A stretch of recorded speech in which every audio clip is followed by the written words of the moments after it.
morning, fishy friends. Welcome to your morning's entertainment. Grab your croissants, pancakes, or Vegemite on toast and wake up to today's host, that buttery smooth groovy cat, Mr. Salem.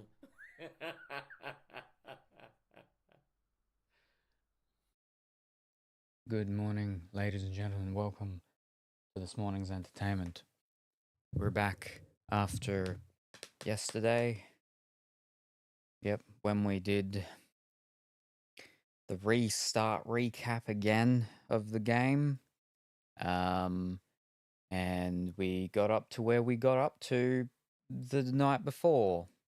And then it didn't bug out, and so we got further. And so we've got up to pretty much where we got up to last year, which means that now we're where we were at the start, sort of a couple streams ago when we did do the resumption of the save from last year.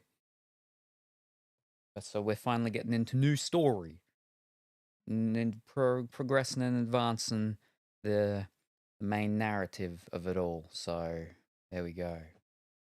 There we go. Finally. But this will probably be the last stream for a couple of nights at least of this game. So that's why we had to at least do one more that had new story with it. So we're gonna do that. Yes. The only other sort of semi-news is that the other stuff with these, the remaining shirts, they arrived in Sydney, which means that it will be probably Tuesday or Wednesday when they get here, because it's the weekend, so they don't do things. So they'll yes, they'll most likely do, and then if it gets sent from Sydney Monday, yes, we'll have it Tuesday.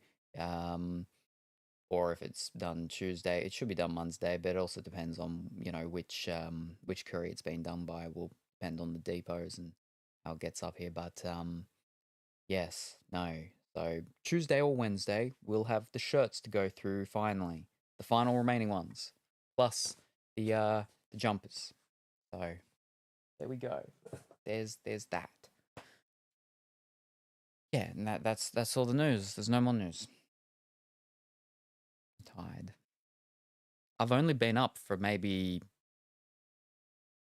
30-ish minutes, but I only really sort of got to sleep a couple hours before, after trying to get to sleep for numerous hours. And I'm like, I'm too tired to come and start here very early. But then, of course, I ended up finally getting to sleep, and then I slept a bit past the point that I would have liked to have gotten up and come here to do things. So anyway, let's read chat. And congratulations, Colourful Willy, on coming first. I hope that you're well and wonderful this afternoon, and still doing fine over on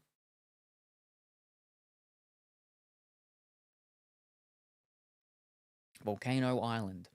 And congratulations, Teddy, on coming second. I hope that you're going well and wonderful this afternoon as well.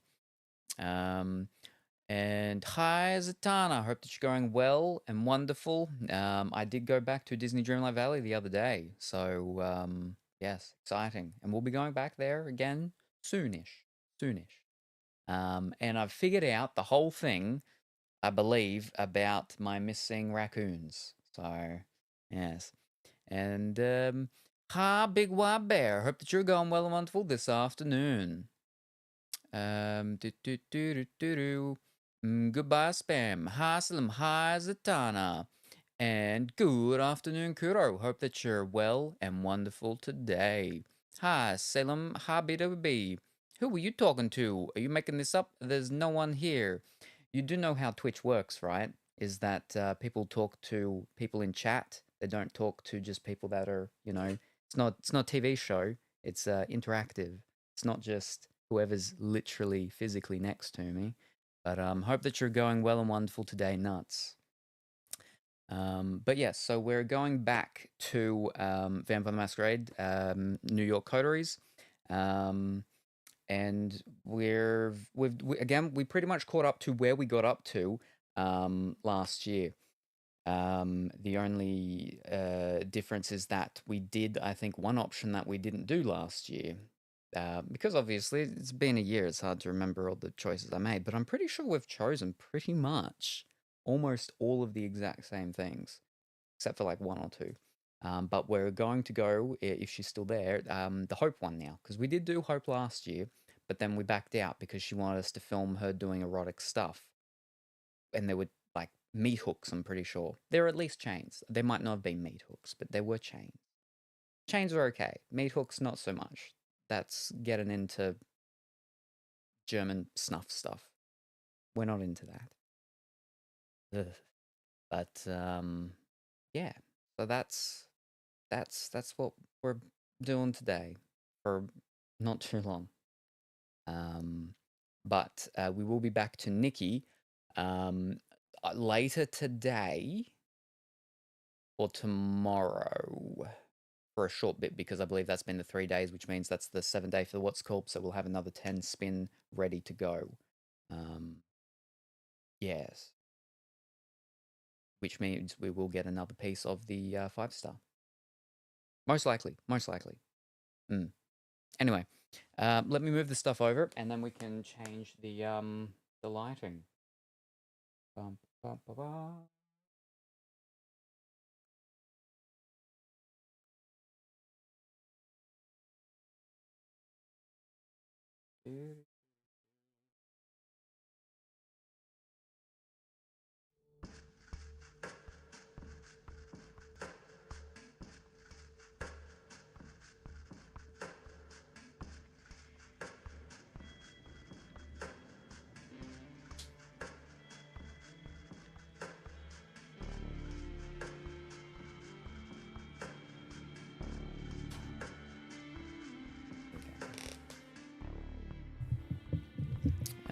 Talking to the spirits of the undead. Or the dead.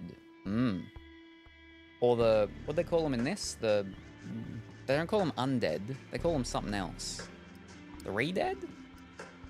Like 2 nights before we're up to, but we're very close. I think the only difference is that, yeah, we'd done Hope, and we had done another one with the Nosferatu guy.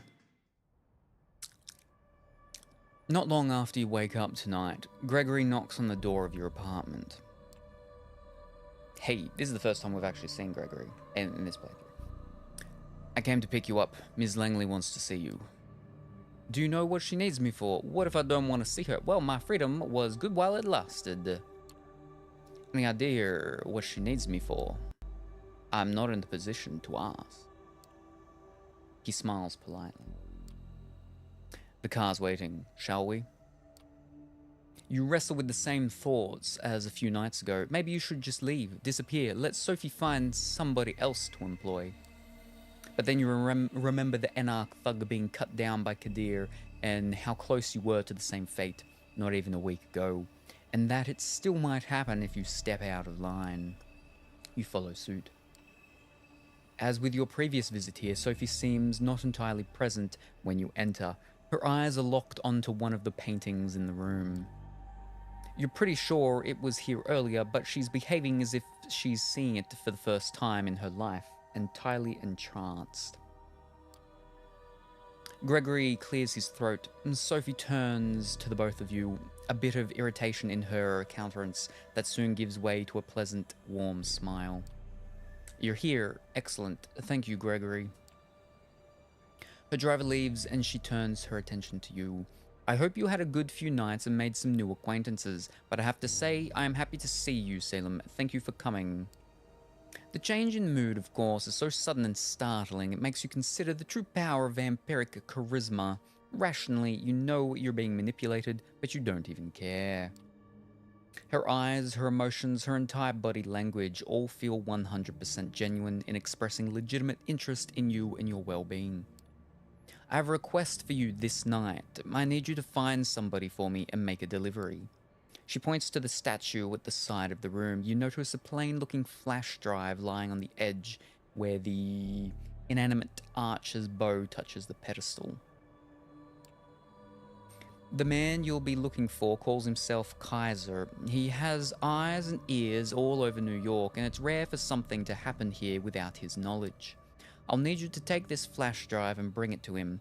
In exchange, he will give you an address, which I need to know as soon as possible. You're about to ask what's on the drive, but Sophie proves to be one step ahead of you. Oh, don't worry about the contents, they're encrypted, a precaution for if the data falls into the wrong hands, but it won't, correct? She gives you a smile that just a handful of nights ago would make you feel like melting.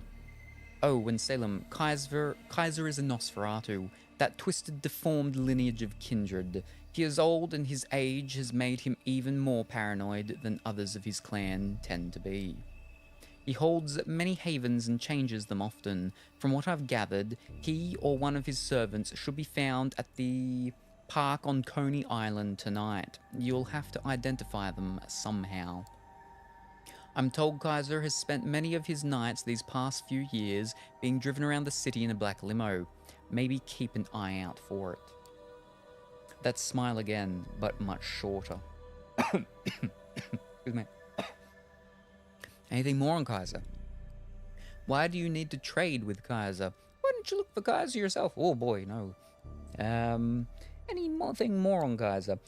Anything more you can tell me about Kaiser? He's been here a long time. About as long as I have.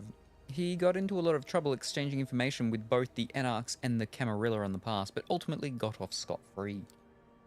Kaiser's web of information proved to be strong enough to shield him from the consequences of playing both sides. Some say that's the best proof of his abilities. In any case, be careful when talking with him.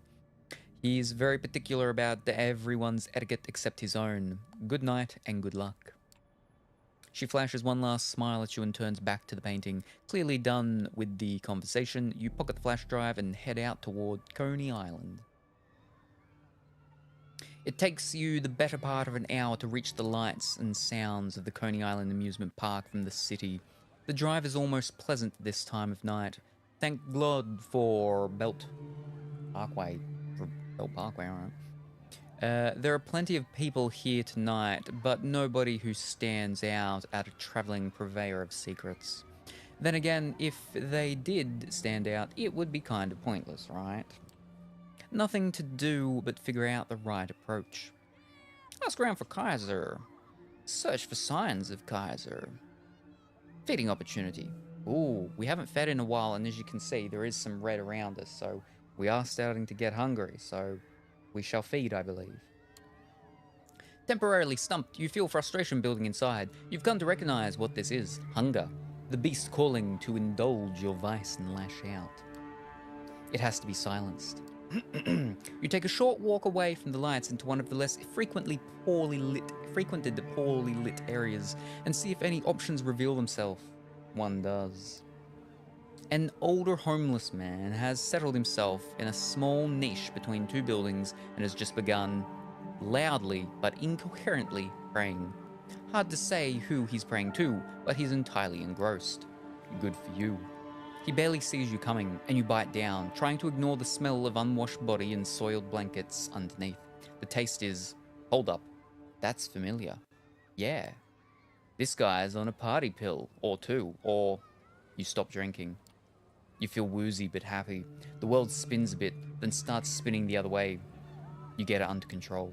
And then you don't. You feel your thoughts scattering in all directions, every detail of your surroundings turning into a potential fascination. Faraway lights and sounds composing a beautiful symphony. You bask in the afterglow of a successful feeding, feeling like you're on top of the world, superhuman, a master of the night, a god. A few tangents later, a stray thought saying this isn't good breaks through the layers of noise inside your head, and you realize you've been standing in place for 15 minutes, and staring at you intently is a man with a gun in his hand. Oh, there he is. Stay put. There's someone who'd like to have a word with you. We're going to wait for him right here. Who the flip are you? Who am I meeting? Or we can use our celerity and rush him. we're still a little bit ahoy, so maybe we'll just, who am I meeting? Who's the guy I'm meeting? Your words come out slurred, barely coherent. Yes, it's a good thing we don't try and rush him.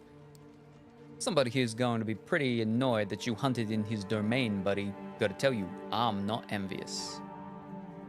The hum of a car engine and the soft screech of brakes reach your ears. The headlights of a black limo pierce the night. Whoa, we found who we're looking for. There we go. And good evening, Orange. I hope that you're well and wonderful tonight. Meant that one. Well, I mean, the first one could have you just been running in. So, it's okay. And there's a lot of you running in. And then that's why there's two of you waving. So it makes sense. You've been playing around with that that machine in Multiplicity. With, what's his name? The guy from, what's it called? He was in Spider-Man. He was also in Founder. The one about the creation of McDonald's. What's his name? He was also Batman for a time. Keating. Something Keating. That guy. Yeah. Not Rowan Keating. The other one. Michael Keating. There you go. Multiplicity. I really liked that movie. When I was younger. I used to watch that quite a bit. I really liked that one. But yes. Cloning is dangerous business. So, yeah. Careful. How are you? I'm tired. And... oh, I got very little sleep. I tried to sleep for a very long time, but I just was not feeling very well at all. And everything was racing through my mind, and I just couldn't get it to stop. But I finally got to sleep. And then I woke up, and I'm like, oh no. I'm like, about an hour after I would have liked to have started. Yeah. The other problem was as well, is that it was that cusp between cold and not cold. It was cool that I wanted a sheet on me, but I put a sheet on me and then I felt almost too warm. So it was, and I'm tossing and I'm turning, and it was not the best of attempted sleeping times. Yes. Yeah, I was running in. Yeah, see, there we go. I have cloned myself. I'm not good with names. But no, it's Michael Keating.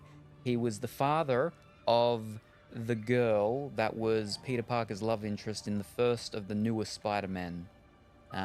Spider-Man Homecoming, that's it. I forget her name, but it was her father. That was the actor. And again, he also played Batman. Not the George Clooney Batman, because that was done by George Clooney. Yeah. And he was in Multiplicity, which is the one where it gets cloned a couple of times. Yeah. The hum of a car and... oh, no, we read that, yeah. Hope you get some good rest. Well, I did get a little bit. But, yeah, we'll get some more. Eventually. And here's the boss. Let's go. He motioned towards the lights with his gun. You're coming to, finally in charge of your body, or at least you think so. The car's door opens, but nobody comes out. The stranger keeps motioning to the car. You hope it's the limo you expect. For a moment, you're pretty sure that what you see inside the car is just the homeless person's drugged blood kicking in for an encore. The inside of the limo used to be a luxury lounge, the kind with a stripper pole and a bar full of alcohol, but it currently has none of that. Instead, there are monitors and consoles. I don't understand how a stripper pole can really work in a limousine, because limousine's not very big, right? So you can't really stand. But even if you're like... but still, even... I mean... even if you're on your knees, I mean, I don't know. Yeah. Watching K-pop Demon Hunters at the moment. Ooh, I've not seen that, but I've heard many good things, and that like a lot of people really liked it. Like really like it so much that like it's already had crossovers with a bunch of things. I think it's already had crossovers with Fortnite. Yeah. And then already I saw a thing pop up and it was Winx, and I was like, that kind of looks very similar almost to how the K-pop Demon Hunters. I know Winx is an older thing, but the new Winx thing, sort of in similar style of sorts. But yeah, I've heard that it's very good. Pardon me. There are dozens of displays, each one showing something different. Surveillance camera footage, stock market quotes, television news, emails, tweets, silent movies, lo-fi footage of a gory torture session. You wonder if the limo's owner can focus on anything while surrounded by all of this visual noise, and then realize there's nobody there. Or is there? Unlocking already, no worries. Hope you have a wonderful time with it, and it ends up being as good as it's meant to be. I watched, what's the new thingy that I watched? It was a, Haunted Hotel. Haunted Hotel is one I've been watching. Already finished it, except for the last episode. Don't watch the last episodes of things. But they've already announced, I think it was like the second or third day after it got released, it already has been greenlit for a second season, because it was like top of the Netflix charts for certain things and stuff, that it's well liked enough that they're going to, they're doing a second season. So fantastic. Problem is, it only just came out, so it's gonna be ages before the second season comes, which is really disappointing, because again, I can't watch the last episode until there's a next season, because if it ends on a cliffhanger or something, then I don't like that. So that's why I don't watch last episodes. But yeah, I've probably rewatched it maybe 6-7 times now. I because there's only something like maybe 10 episodes, I think. So I pretty much get through the whole thing within 2 to 3 days, and then I just start it back over again. I put it on, usually, if I'm too tired, I'll just lay there and just try to go to sleep, but otherwise I'll put it on as I'm laying down to go to sleep, and I'll get maybe an episode and a half or 2 episodes in or something and turn it off, and then if I wake up and it's still not time to get up, I'll put another episode or so on, or, depends. A couple of times I'll lay down and I'll almost get through the entire season while waiting to go to sleep, and then start again. There's only really like maybe one episode that I'm not super like keen on, and it's not that it's not bad. It's not that as bad. It's just, I don't know. It's not as cool as the others. But there's quite a few episodes that I actually really do like. So I'm good with rewatching them. I hate. It's good. I hate that so much. And what's worse is when there's a cliffhanger in the final episode, and then it gets cancelled. There's no next season. That's one of the reasons why I don't watch last episodes of seasons until there's the next season after it. Yeah. Also, there's Teresa there. Boo. Teresa's the Japanese name of Boo. Now that's the worst. Oh yeah. A man blinks into existence on a leather-covered couch, attempting to maintain something that approximates a regal presence. You're 100% sure it's Kaiser. Surrounded by dimly lit computer screens, his features are even more ghastly than you imagined, all sharp angles of twisted bone, mangled flesh, and crooked teeth. He bears them in an awful parody of a smile. The doors close behind you. He looks like a shark. I do remember we did do this last year, so that's why, again, we were 2 nights ahead of us, so there's just a couple things to, little one-off type things that were not choosable things that we have to go through, but... So, the waste of good blood outside tells me Sophie Langley sent you, huh? You've got something for me? You reluctantly pull the flash drive from your pocket and slowly pass it to Kaiser. He plugs it into a USB port on the arm of his chair and displays the data on one of the screens that happen to be turned away from you. It takes him about a minute to access the data. Let me guess, this from Langley. She said she'd have something like this. You her new flunky? You have to bite your tongue to keep from arguing with the word he chose, but you nod.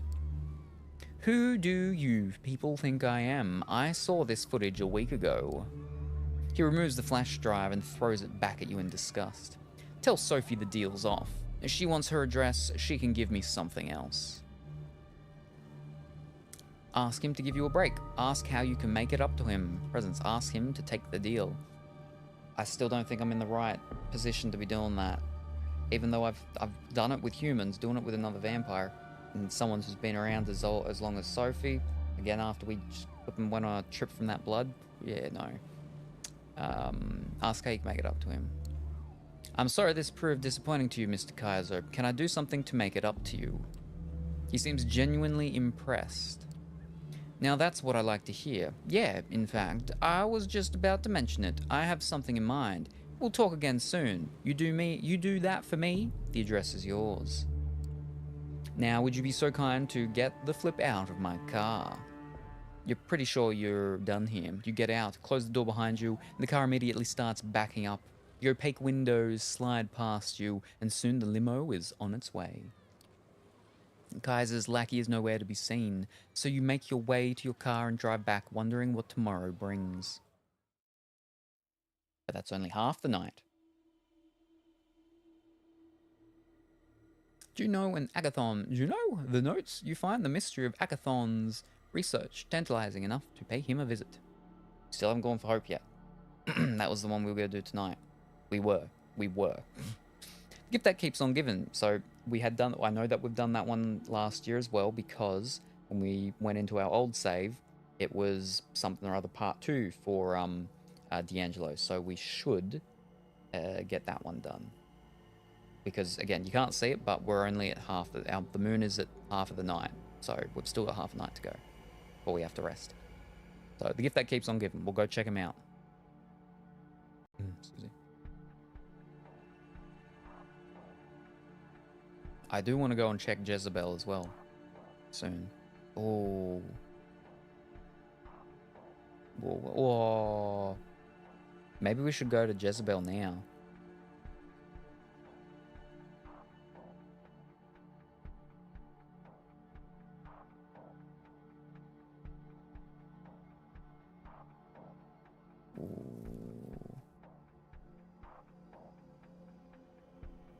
No. Not yet. Gift that keeps on giving.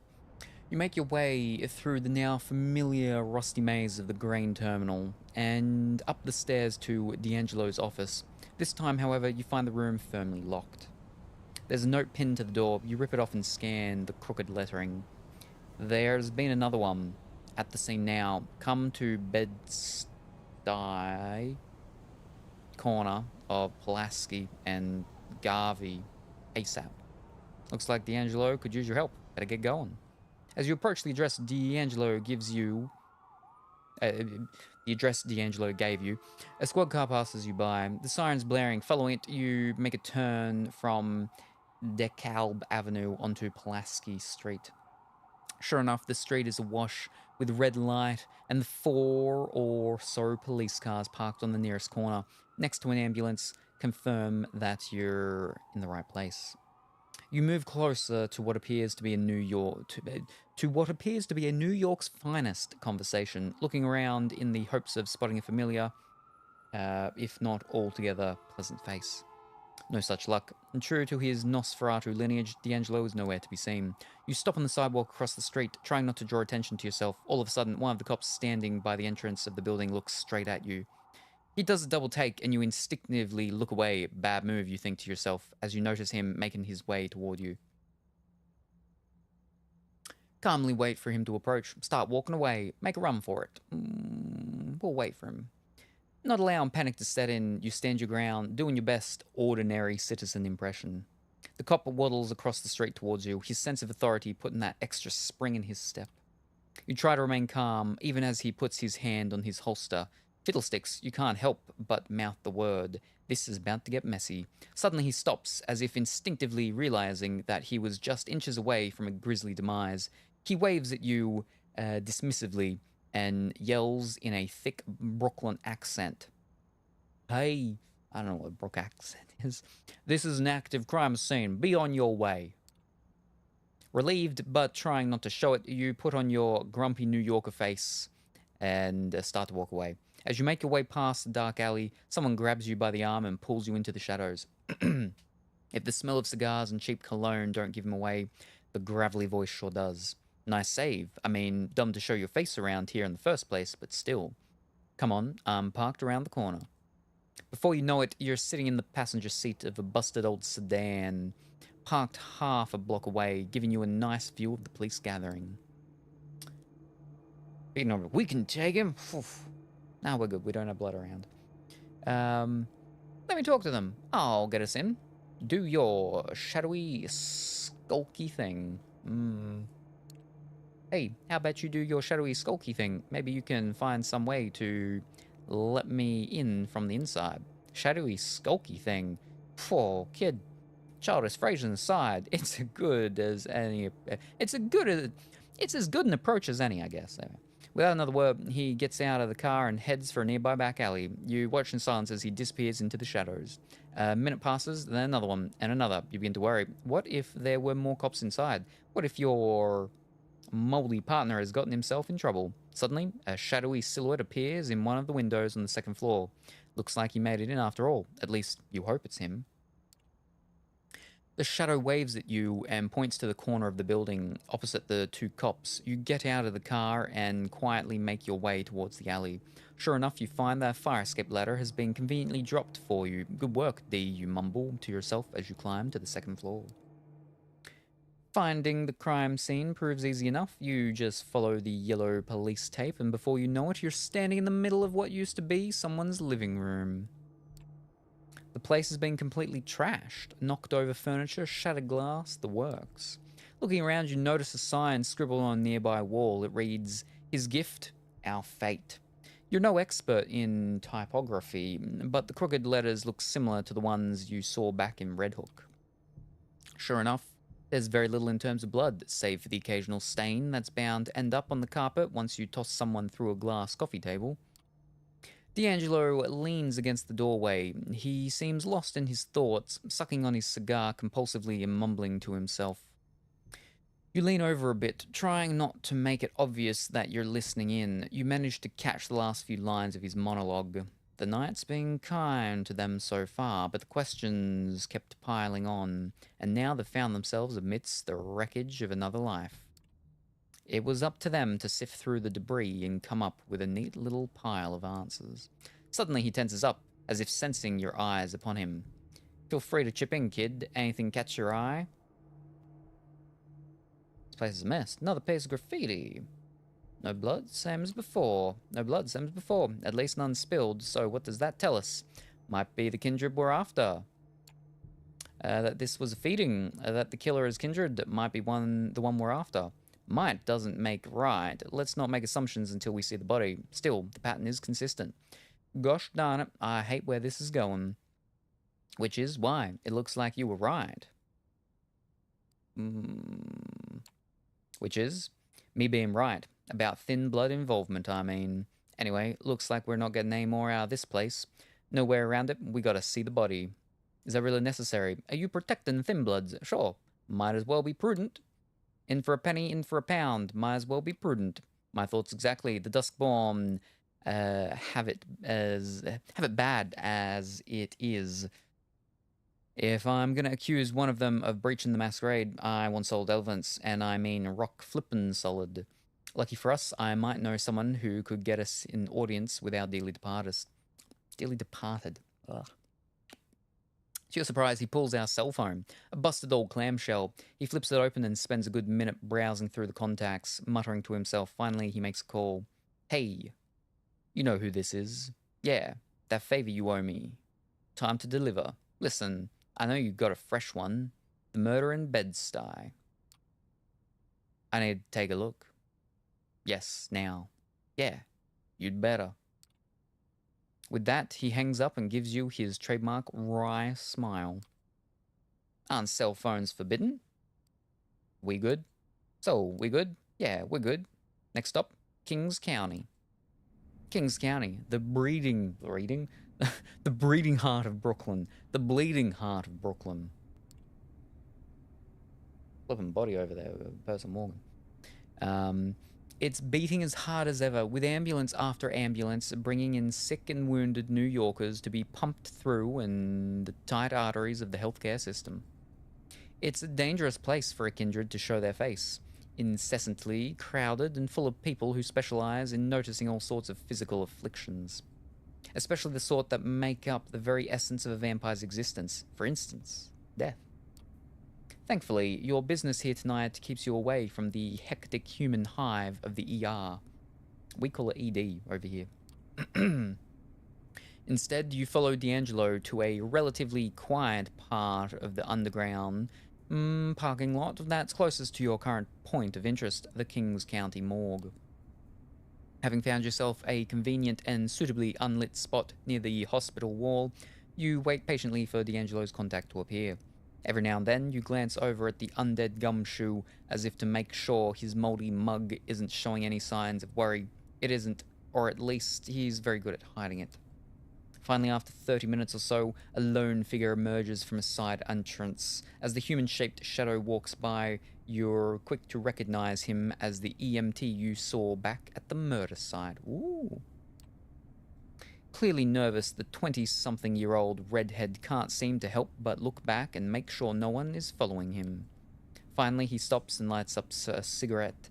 Without even looking in your direction, he takes a puff and exclaims, seemingly to no one in particular, "Room 112. You got 20 minutes." D'Angelo speaks without looking at you. That's our cue. You follow the fanged detective through the same door the EMT walked out of. Luckily, this wing of the hospital seems unusually empty. Still, the confidence with which D'Angelo makes his way through the white and green corridors makes it clear he's been here before. Finally, he stops in front of one of the doors, room 112. That's your stop. The room is small, with only one oversized freezer by the wall and a single slab mounted in the center.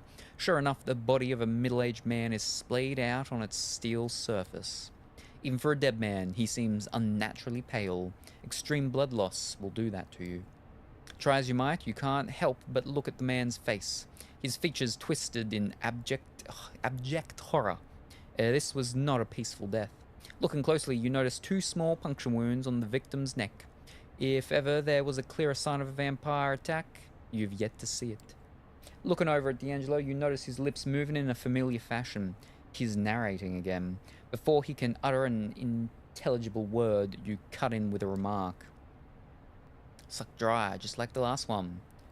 Are those teeth marks? Look at his face.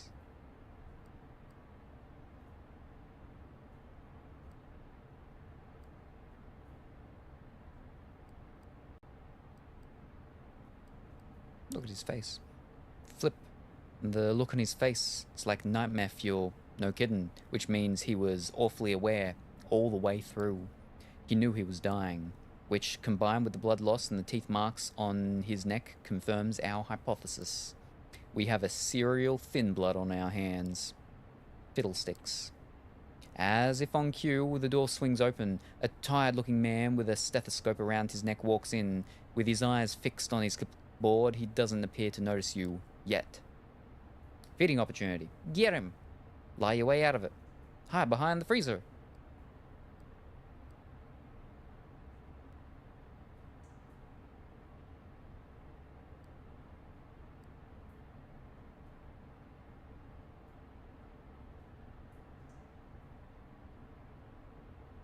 I think we can lie our way out of it. Just as you open your mouth, desperately trying to come up with an excuse as to why you're here, D'Angelo turns into a blur of shadows and flannel. Next thing you know, he's hovering over the doctor's limp body. The gulping sound you hear confirms your suspicion. He took the opportunity to feed. Once he's done, he turns his crooked mug towards you, his stumpy fangs still dripping with blood. His smile is very red and very unnerving. What can I say, kid? Sometimes you just go with your gut. Now come on, let's get out of here. Time to pay our dear Primogen another visit. Robert Larson's home looks about the same as last time. No added security, no angry dogs prowling the yard. It appears that the thin-blood Primogen would rather risk another visit from his old pal D'Angelo than to arouse suspicion of his family and neighbors. Which is good, considering that's what he's about to get. Sure enough, the light in Larson's study is on, and you even catch a glimpse of the man himself shuffling around the room. You look over to D'Angelo, wondering how you're going to get Larson's attention this time. Without a single word, D'Angelo walks over to a nearby street lamp and leans against it, making sure he's visible to any and all who happen to look. Looks like time for a subtlety is over. It only takes a couple minutes for Larson to take notice. You see him lean against the window and storm out of the room. In mere seconds, he's out in front and in D'Angelo's face. Listen to me, you moldy fish. I've had just about enough of your stuffing. You want to pester me? Fine, but leave my family out of it. For a moment, D'Angelo just stands there motionless, allowing Larson to get his frustrations out. Suddenly, he grabs the thin blood by the collar, lifts him off the ground, and smashes him back against the lamppost. Are you finished? All right, now you listen to me, and listen good. You think I'm enjoying this? You think I like to be jerked around? You think I got nothing better to do than hang around this little puppet theater you've made for yourself? Now, either you give me a lead I can follow, or I'll start remembering things you'd rather forget. For the first time since you met him, Larson looks speechless, his eyes wide with fear. He can only mutter under his breath. You wouldn't dare. Try me. Cue awkward silence. You stand there, shifting your eyes from one vampire to the other. Guess it's time to either press the advantage or play the good cop. Come on, Larson. Spit it out. Take it easy, D'Angelo. Let's all just calm down. Let's all just calm down. Look, we're all a bit stressed out. How about we all just take a deep breath, figuratively speaking? Nah, I don't feel like it. I tried being nice, but some people don't appreciate nice. Some people will do anything to cover their behinds. Isn't that right, Robert? If you want my help, put me the flip down. With his feet back on the ground, Larson straightens his collar in a faint attempt at preserving some shred of dignity. There's a place in Manhattan, Lower East Side, one of the few places in the city where my people can find shelter. Yeah, I know it. If you go there right now, you might find what you're looking for. D'Angelo stares at him for a moment, just long enough to make it uncomfortable. We'd better. Finally, D'Angelo loosens his grip. You both watch Larson limp back to his house, looking back over his shoulder like he's gonna tell the teacher on you. You look to your partner, meaning to ask what the whole thing you'd rather forget deal was. As if sensing your curiosity, D'Angelo cuts him with a preemptive mutter. Come on, we got what we came for. As you reach the address Larson gave you, you find yourself standing in front of what looks like an old garage. On the outside, the place looks as uninteresting as it gets. You'd think it abandoned if not for the few barely working lights illuminating its shabby facade. Once you're inside, however, if ever there was a place worthy of being called a wretched hive of scum and villainy, this is probably it. The room is littered with drunks and crackheads, human and thin-blood alike, their minds lost in their cruel little worlds, their bodies splayed out across the floor. D'Angelo leans over and whispers in your ear. I'll cover the back door. You start near the front. Let's look around and see what we can find. Before you can ask what exactly you're supposed to be looking for, D'Angelo disappears into the shadows. Try to flush the killer out. Look around quietly, doing your best to blend in with the crowd, which is fairly difficult considering your upright position. You slowly make your way across the large room. Not really knowing what you're looking for, you focus on the details. A knowing smirk, a hateful stare, anything that looks even the slightest bit suspicious. After a dozen or so empty stares, you're almost ready to give up when suddenly something catches your eye. A young, skinny woman hunched in the corner of the room. She gives you a bewildered look, a 1,000-yard stare that tells you, beyond a shadow of a doubt, it's her. As you walk towards her, D'Angelo emerges from the shadows right next to you. Nice catch. He kneels down beside her. You can tell he's trying to sound as comforting as possible, but with his gravelly timbre, it's not really working. Hey, it's okay. We're not here to hurt you. We just want to talk. Talk? No, don't talk. Too loud. Too loud. She seems halfway out of it. It's like the lights are on, but whoever's inside is stumbling around after one hell of a bender. All right. You like quiet? Got it. Can you tell me your name? Sana. Sana? Sana? Sana. That's what he called me. Suddenly, you hear the door swing open behind you. Even though the night is fairly warm, a cold chill runs down your spine. You look towards the entrance. There is a woman standing there, and something about her just screams kindred. Even though she seems comically overdressed for the situation, somehow you don't feel like cracking a smile. Whoever she is, you can tell she means business. She starts making her way to the back of the room, not making any effort to sidestep any of the junkies and drunks. They all know well enough to get out of her way. Acting out of bravery or sheer stupidity, you walk up to her. She looks at you as if you were something she just scraped off her shoe. You smile nervously, without even knowing it. Hello there, and who might you be? Hey, what's a girl like you doing in a place like this? Hold it, what's your business here? um... Hello there, and who might you be? As soon as you open your mouth, her hand shoots out, grabbing you by the throat. The woman looks at you, tilting her head as if examining a curious species of insect. Suddenly, her eyes shift as she notices something behind you. Her face turns from disgusted curiosity to sheer annoyance. There we are. You. It kind of looks like, what's it called? Sophie. No, it doesn't. Kind of looks like the prince. Fish. They both got red hair, don't they? I don't know. I know Sophie does. You.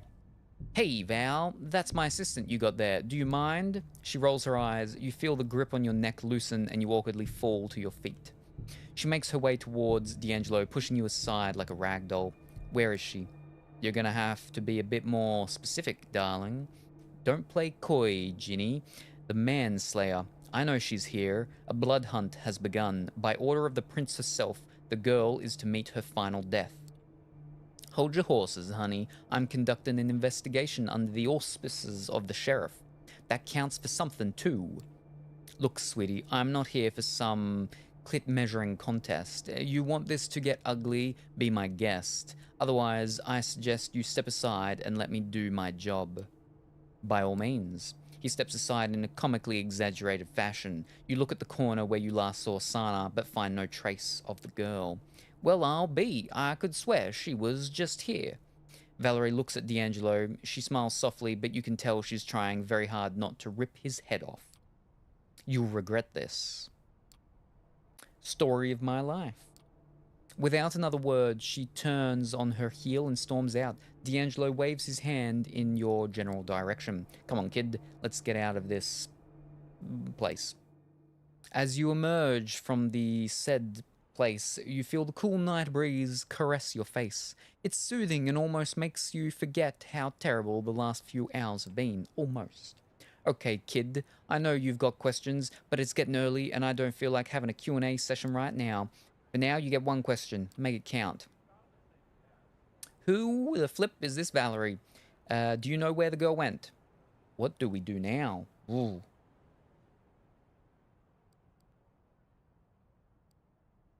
Well, we can gather that she, works for the prince.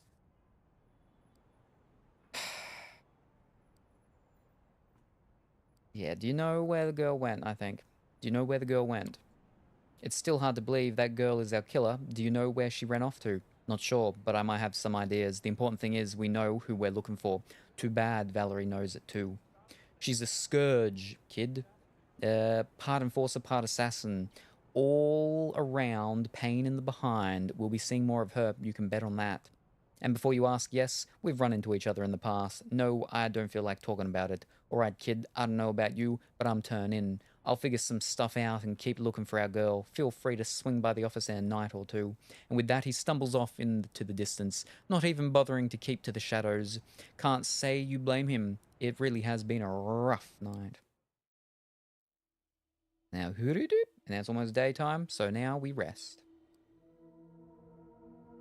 You're walking down the streets towards your haven. In some other town, the sidewalks would be deserted this time of night. In New York City, there are plenty of passers-by going about their business. It's easy to be paranoid when you're a vampire surrounded by a crowd of humans. The kindred have many enemies, and all of those enemies have one trait in common. They're invisible, indistinguishable from normal humanity. Other vampires, hunters, all look like people. Is that old man just a tired restaurant worker or a kindred thrall tailing your movements? Are the officers idly waiting in a patrol car, ordinary cops, or Second Inquisition specialists looking to end undead threats? This kind of thinking leads to madness, but you can't shake the feeling that someone is watching you. It's not the first time you've felt like this. Whatever this is, it's probably something you have to take care of. Best care, someone is tailing you. Best case, someone is tailing you. Worst case, you'll be attacked and killed.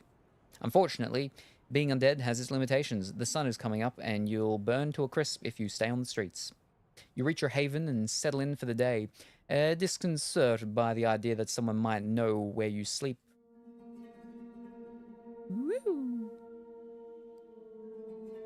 As you wake from your slumber and emerge from your haven for the night, you notice a familiar face on the other side of the street, standing on the corner and looking straight at you.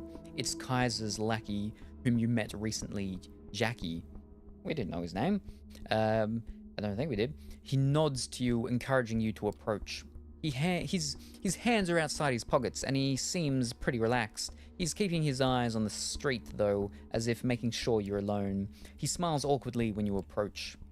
Evening, got something for you from our mutual friend. He produces a crumpled piece of paper from his jacket pocket and hands it to you. Read it, memorize it, then give it back. It's a letter. The paper might be just a page ripped out of a spiral notebook, but the writing on it is exquisitely detailed and deliberate. It reads, "Time to square your debt with me. Go to the wine shop at 232 Mulberry Street and ask for the 1821 Special Reserve Donatello Negro Amaro. 232 Mulberry, 1821 Special Reserve. 232, I don't know if we have to actually remember it or not. 232 Mulberry, 1821 Special Reserve. When they tell you they don't have it, say you are a Fedel Servitore della Famiglia G. Those exact flippin' words, and make sure you get the G right. Fish, I need to be writing this down. What was it? 212? Mulberry? I don't remember now. And then 1920?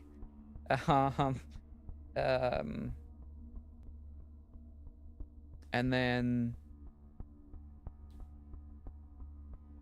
Fedel Servitore della Famiglia G. Should have read it, started writing it down with the thing before.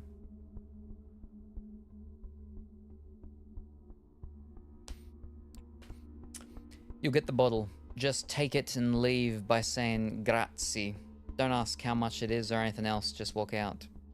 We can remember that. When you have it, come back to Jackie Boy here and let him know. You done? Memorize that stuff and hand it over. What's the rush, buddy? What's with all this cloak and dagger nonsense? Didn't think your boss was a letter guy.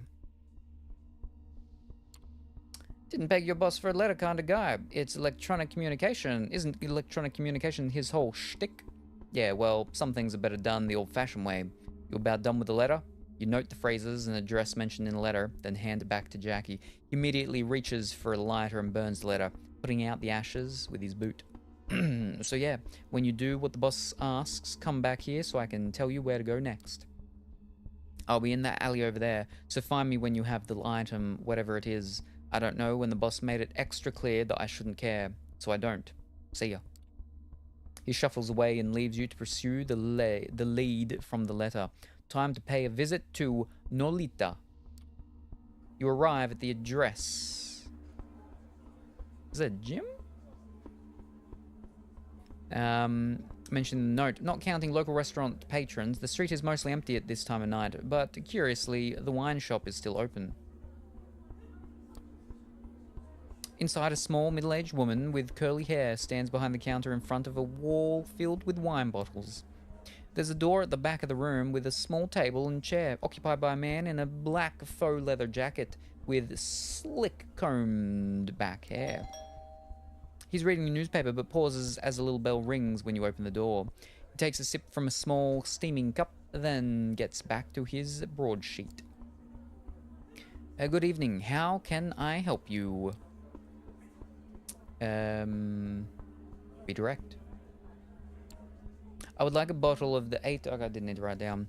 1821. How would I say? I said 1920. Oh, I was close. Special Reserve Donatello Negro Amaro, please.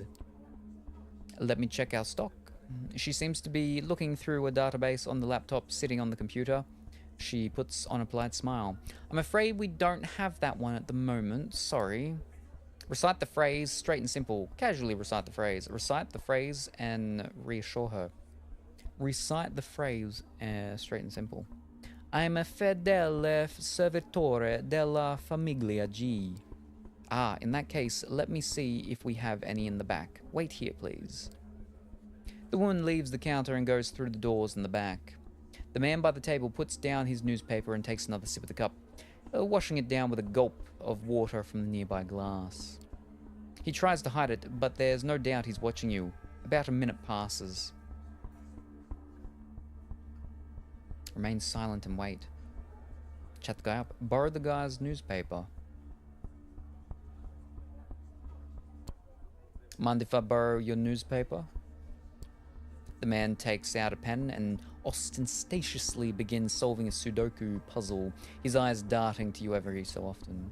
The doors to the back of the store open and the proprietor emerges with a small, unlabeled, squat bottle of crimson liquid. She gives you an apologetic smile.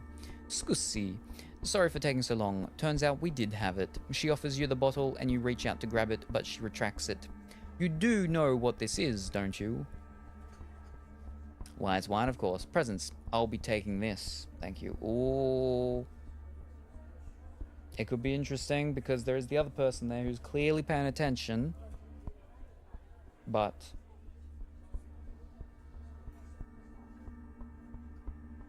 we're just after one person. I think we could do it. I think we can get away with it. I'll be taking this. Thank you. You focus your blood and immediately see both of the people in the shop focus intently in on you and what you're about to say. I know exactly what this is, and I'm the right person to give it to. The woman gives you the bottle without hesitation. Grazie.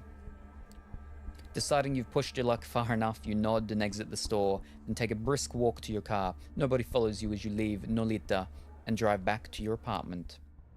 It takes you some time to find a parking spot, but you finally get out of the car and start looking for Jackie. He's not far from where you parted ways just under 2 hours ago. Got the goods? Sure do. I do, but but it was a hassle, and that is what this is now. Sure do. Cool. Stand by. Gotta make the call.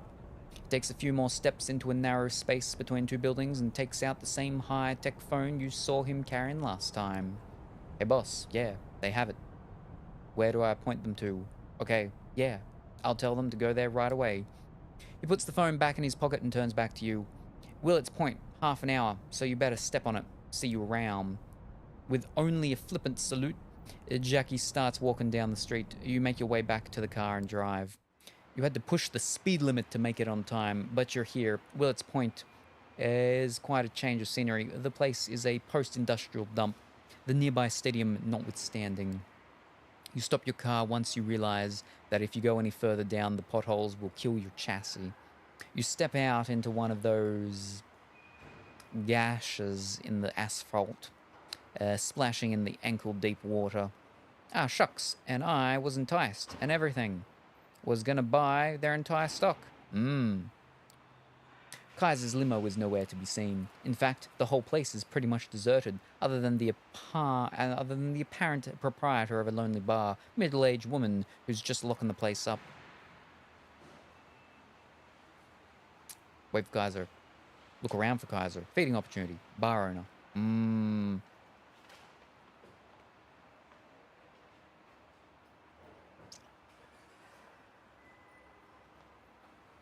I think we're okay. Wait for Kaiser. You stay near your car and decide to wait. Kaiser must be on his way, or if he's not and is instead playing one of his games, then you're not participating. For the record, the Restream bot messages are still on YouTube. If that is a concern, wanted to point that out. Ah, you mean the what's called? Yeah, no. So basically, I can't get them to unsend messages, and I can't delete them on any platform except for Twitch easily. Yes. Because I would have to have another thing up. I mean, hold up. Let me see if I can do it with this thing, because previously I couldn't do it with this thing. No, I can't, because it doesn't show flipping the YouTube ones there for some reason anymore. I can possibly delete it on Kick itself.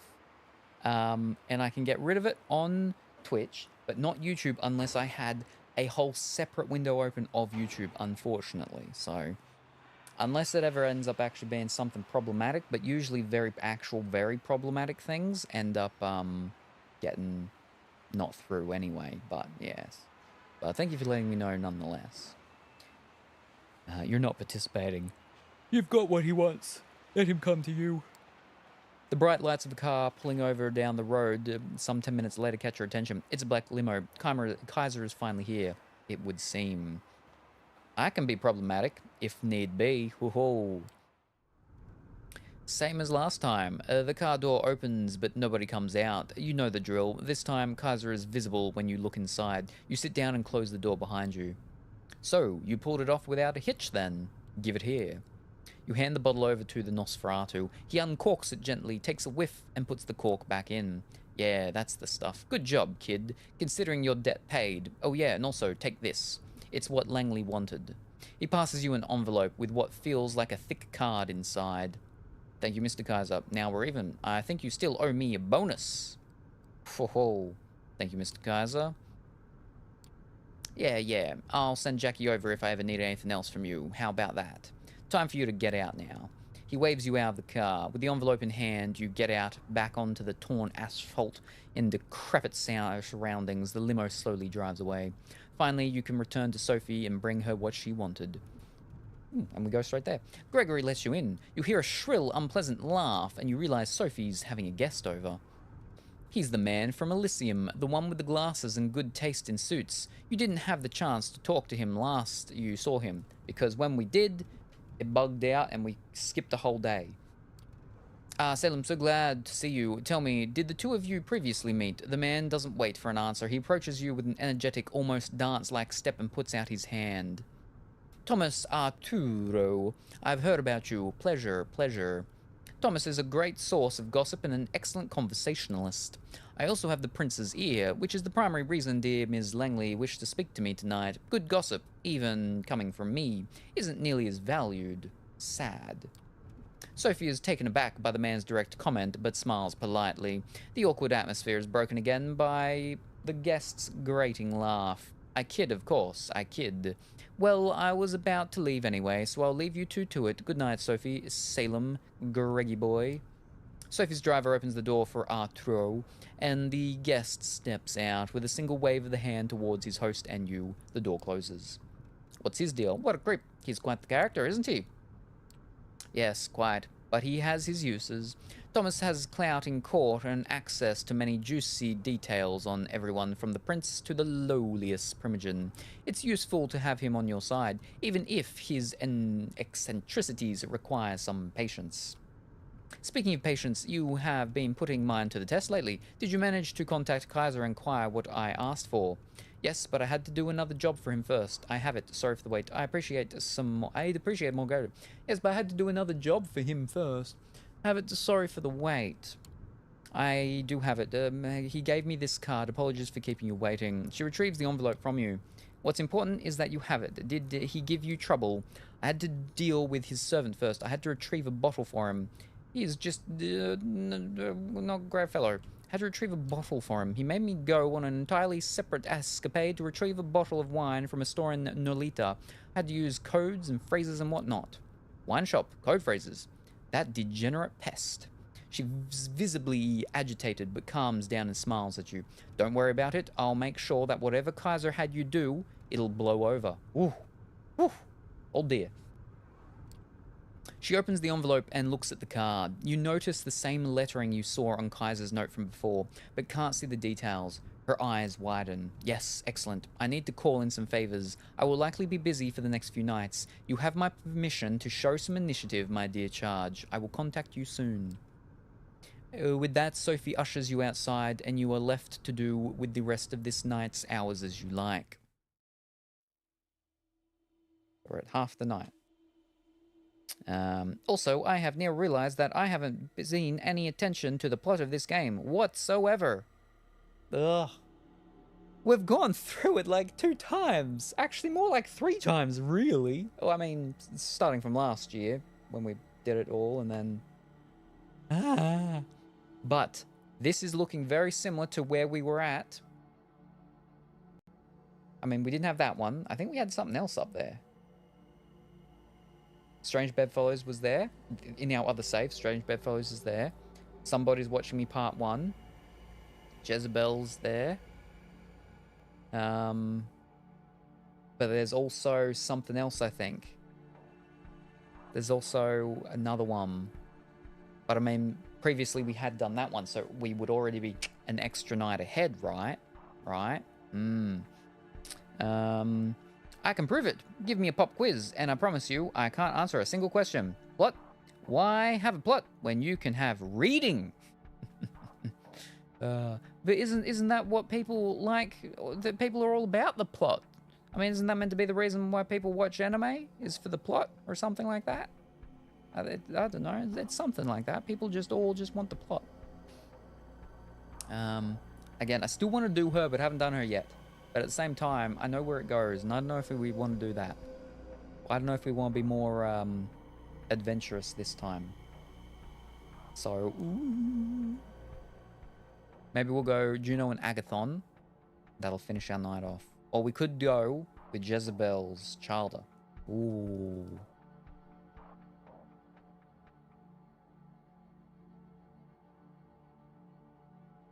Half a night left. Maybe we should check out this person that's been watching us. You feel as if somebody keeps tailing you, trying to confirm your suspicions. But basically, we got turned into a vampire.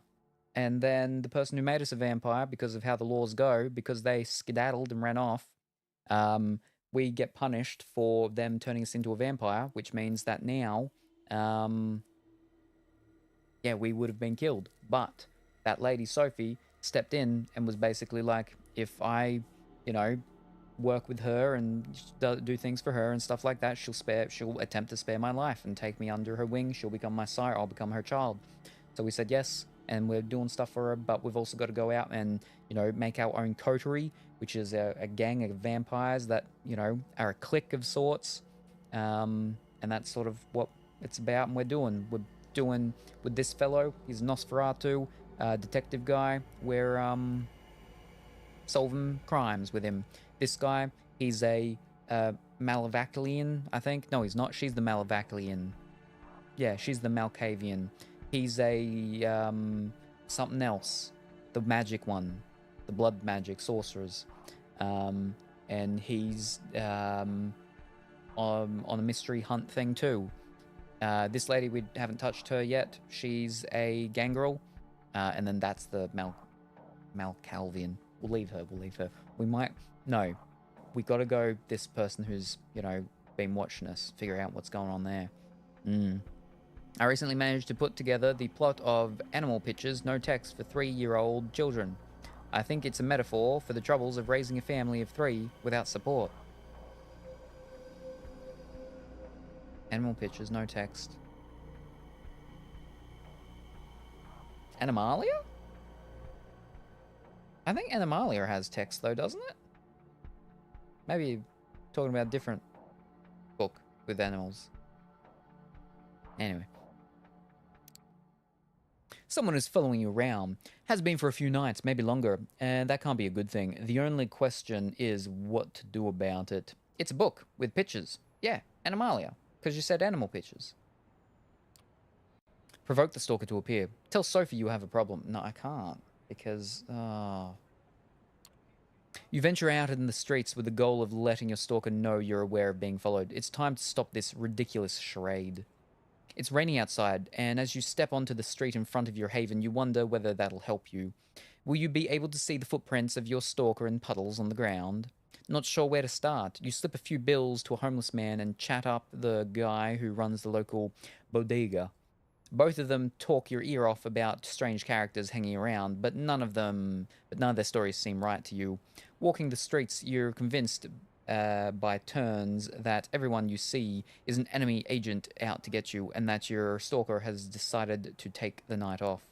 Frustrated after a couple of hours of useless searching, you cross the road without looking where you're going. A courier on a motorbike zooms past you, and there's no time to brake or swerve as you suddenly step in front of him. For a split second, your eyes meet those of the man on the bike, and both know you'll collide. You'll get hurt. Something hits you, pushes you forward. You stumble, flying to the sidewalk as the courier zooms past. You feel a weight on your back, catch a glimpse of something, a person, female you think, and then she disappears. You could spend a couple more hours trying to find the woman who's been stalking you, but in your shriveled, undead heart, you know it's to be futile. She's gone. Ooh, interesting. We wouldn't have died, though, and it was just a courier little bike, right? Zips past, would have hit us, maybe hurt us and everything. Wouldn't have killed us, though. But that person pushed us out of the way to save us. Do they know we're a vampire? It's clearly not our ex-partner, our ex-girlfriend. Who is it? Ooh, so many mysterious ladies in this game. I don't tend to like the ones with text. Too much unprompted information. No, yeah, I think Animalia has text, I'm pretty sure. I have my old one from, like, the 80s or early 90s or whatever inside. Alright, well, we can't do anything because it's about to be sun up, so it's time to rest.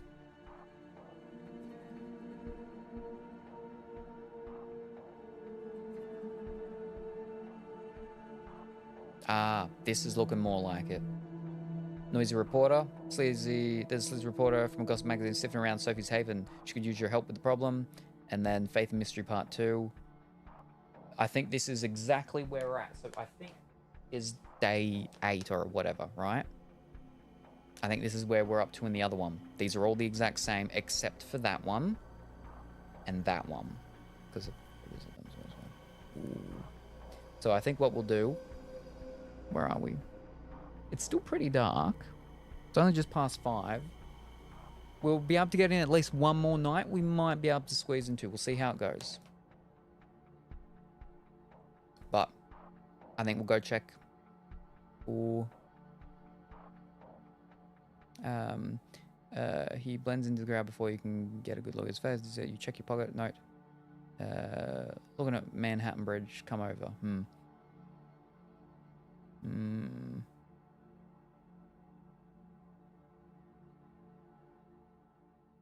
News reporter part 1. I think I'll check in with him. I haven't checked in with him for a while. And then if we got another half night, then we'll check out Jezebel. Maybe. Oof.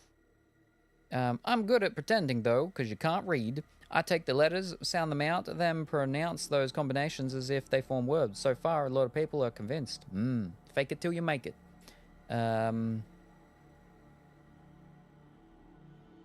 We haven't talked to Agathon for a while, so we'll go check on him, I think. You know what to expect when you return to the small bookstore serving as Agathon's haven. The cacophony of occult imagery assaults you from the book covers displayed on the window. But under the fake facade, there's something real. This time, the Buddhas and the satanic Bibles of the storefront seem almost funny. Or perhaps you've just started to tune into the dry humor of these tremor. Just as you're about to ring the doorbell, the door opens and Agathon storms out. You step aside just in time to avoid having him stumble into you. Salem, what are you doing here? I came to help you. Hey, window shopping. I came to help you. Look, I came to help you, like last time. Okay, fine, you're right. Follow me. Wow. As he turns to go, Agathon almost looks pleased that you're here. Agathon walks to his car with you in tow. It didn't occur to you last time, but it's a surprisingly pedestrian vehicle. An aging middle-sized family sedan. You imagine what it would look like with a baby seat in the back. Opening the door on the driver's side, Agathon notices your look. Laugh all you want, but it's inconspicuous and practical. You sit in the car and Agathon starts driving in his usual careful style. At least you'll never be stopped by traffic cops. It seems Agathon is not interested in small talk. What's all this about? Beautiful night. Stay silent. You decide that it's best to let Agathon drive in peace. Agathon is very comfortable driving in silence. You look out the window, wondering at the ordinary lives of the people you pass by. Suddenly, Agathon snaps you out of your reverie. Let me ask you something, Salem. Do you enjoy the hunt?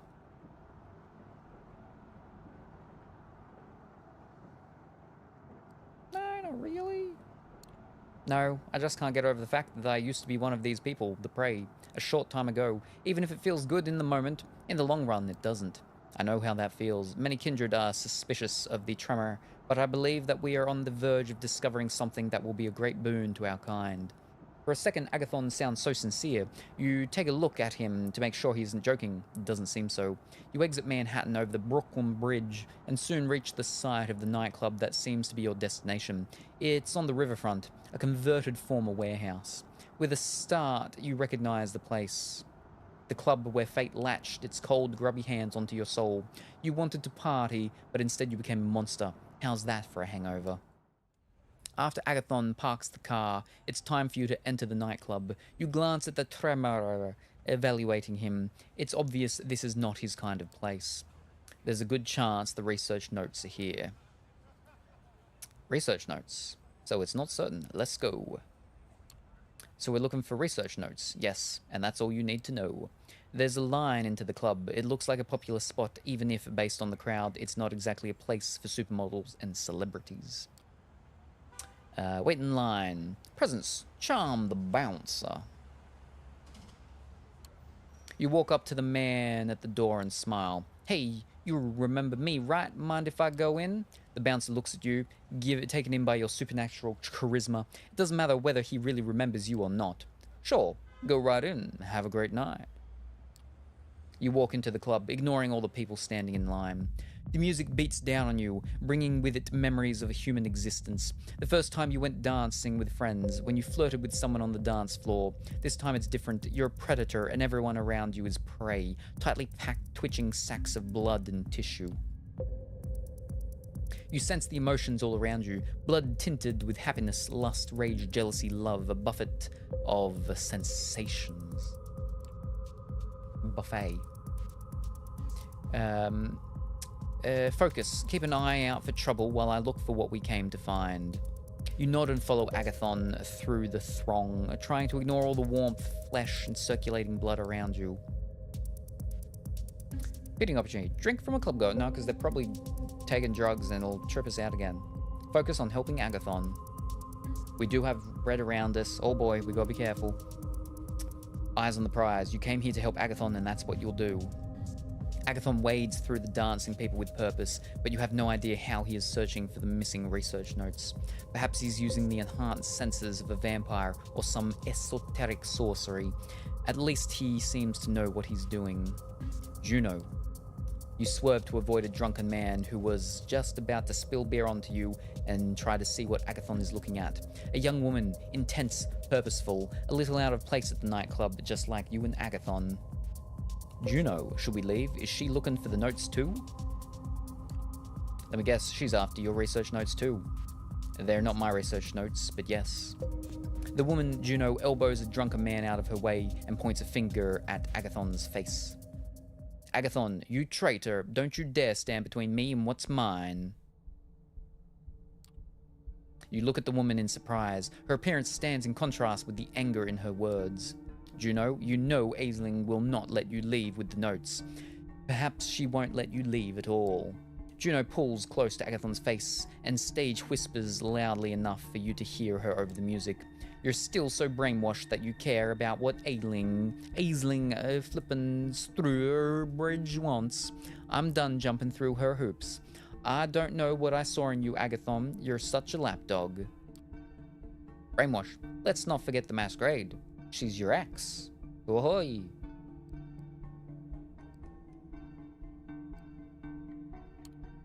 Sorry to interrupt, but is this woman your ex? Yes, we used to date.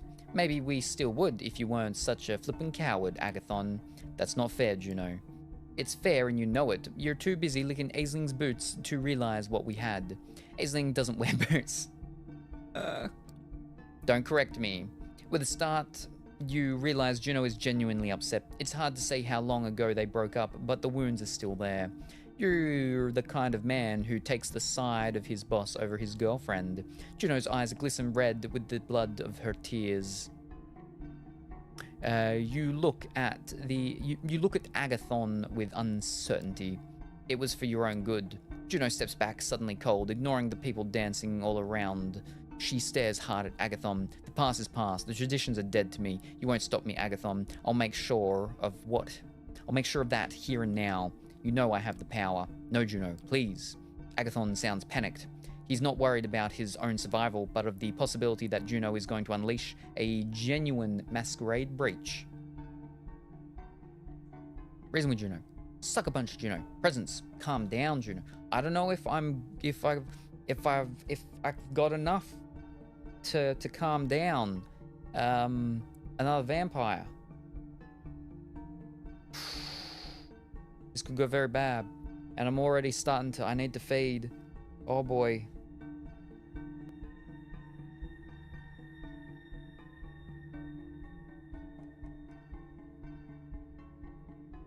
Could be dangerous. If I punch her in the club, you know, who knows how it could be. I'm reasoning with her. I don't know. I think we should try our presence. Settle her down. Calling on the powers of your blood, you step closer to Juno between her and Agathon. Agathon was being terrible. Don't hurt yourself just to get back at him. He's not worth it. Juno looks you in the eye, and you can see that she's tired and scared. Defecting from the tremor is not easy or safe. You're right. She turns to go, then stops and glances back at you. You should pick better friends. With that, Juno walks through the oblivious dancers toward the exit. Looking around, you realize that Agathon didn't stay to witness your exchange with Juno. Instead, he worked his way around the dancing crowd, looking for the notes, using his arcane methods. After Juno is gone, he returns, shaking his head. The notes were here, but not anymore. It's possible someone grabbed them when they were hunted here.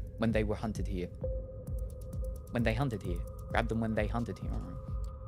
After making sure Juno is nowhere to be seen, you and Agathon push your way back outside. Outside, you walk to Agathon's car and drive back over the Brooklyn Bridge to Manhattan, heading for Agathon's haven. Juno mentioned some very personal things. I trust your discretion in not discussing those things with Aisling. Of course. Your love life is your business. Thank you. After a while, you reach Agathon's haven and he parks the car. You walk to the occult bookstore and Agathon invites you inside. The smell of incense assaults you as before, making you grateful you don't have to breathe. You follow Agathon upstairs to find Ailing Sturbridge in an armchair reading an old book. She puts a bookmark in place as you come in. You were successful, I hope. No, I'm sorry. The notes were there at some point, but not anymore. That's a shame. I hope you don't run out of time. How did Sophie's little protege do? Agathon turns to look at you. Well, surprisingly well. That's a surprise. I'll have to compliment Sophie on her choice. We met Juno. Fortunately, she couldn't find the notes either. That's interesting. The High Regent turns to look at you. What was your impression of Juno, fledgling?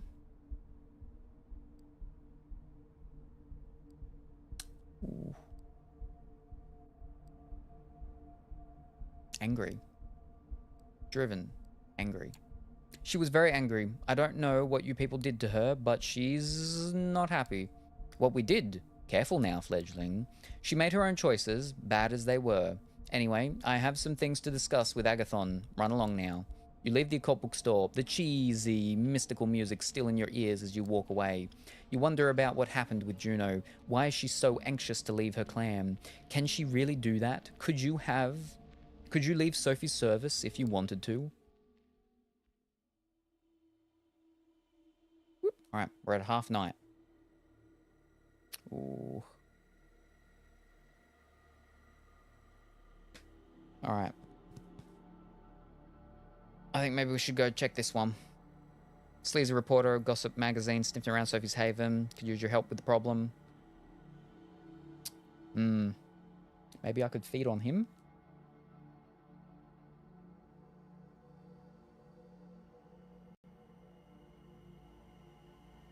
I think we should do that, yeah. The streetlights filter into the apartment in a stark white glow as if someone were shooting a movie outside. The art pieces display a tasteful, expense entirely fitting the image you have of Sophie. It feels as if 1,000 sins have been committed on these premises, most of them under her benevolent hospitality. Sophie comes to greet you as you enter the living room, shaking her head. You understand that people judge me based on how you dress, don't you? Sophie looks at your clothes as if resigned to your sartorial limitations. I can take care of myself. I've tried to dress inconspicuously. I've had other things to worry about. I've tried to dress inconspicuously. I tried to dress inconspicuously because of Masquerade. That's very sensible of you. I suppose I should commend you for that. Whew. Sophie walks to the window and looks out, streetlights playing on her features. She reminds you of a queen contemplating the unfortunate limitations of her subjects. You'd think that as a vampire, at least, we wouldn't have to worry about the vultures of the press. Unfortunately, when you have power and ability, there are always parasites trying to feed on you. Is there a reporter after you? I used to have a journalist friend. I'll go beat that fellow up. Is there a reporter after you? Is there a reporter after you? Yes, a terribly persistent creature. Sophie steps away from the window and settles down on a sofa, a wine glass with red liquid in it, blood treated as not to spoil.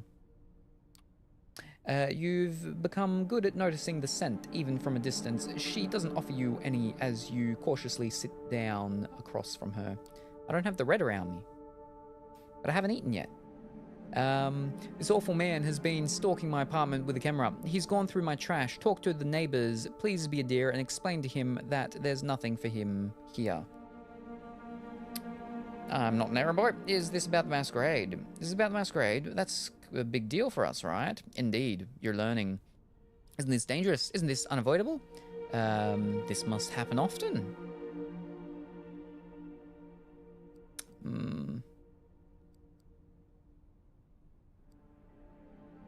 This must happen often.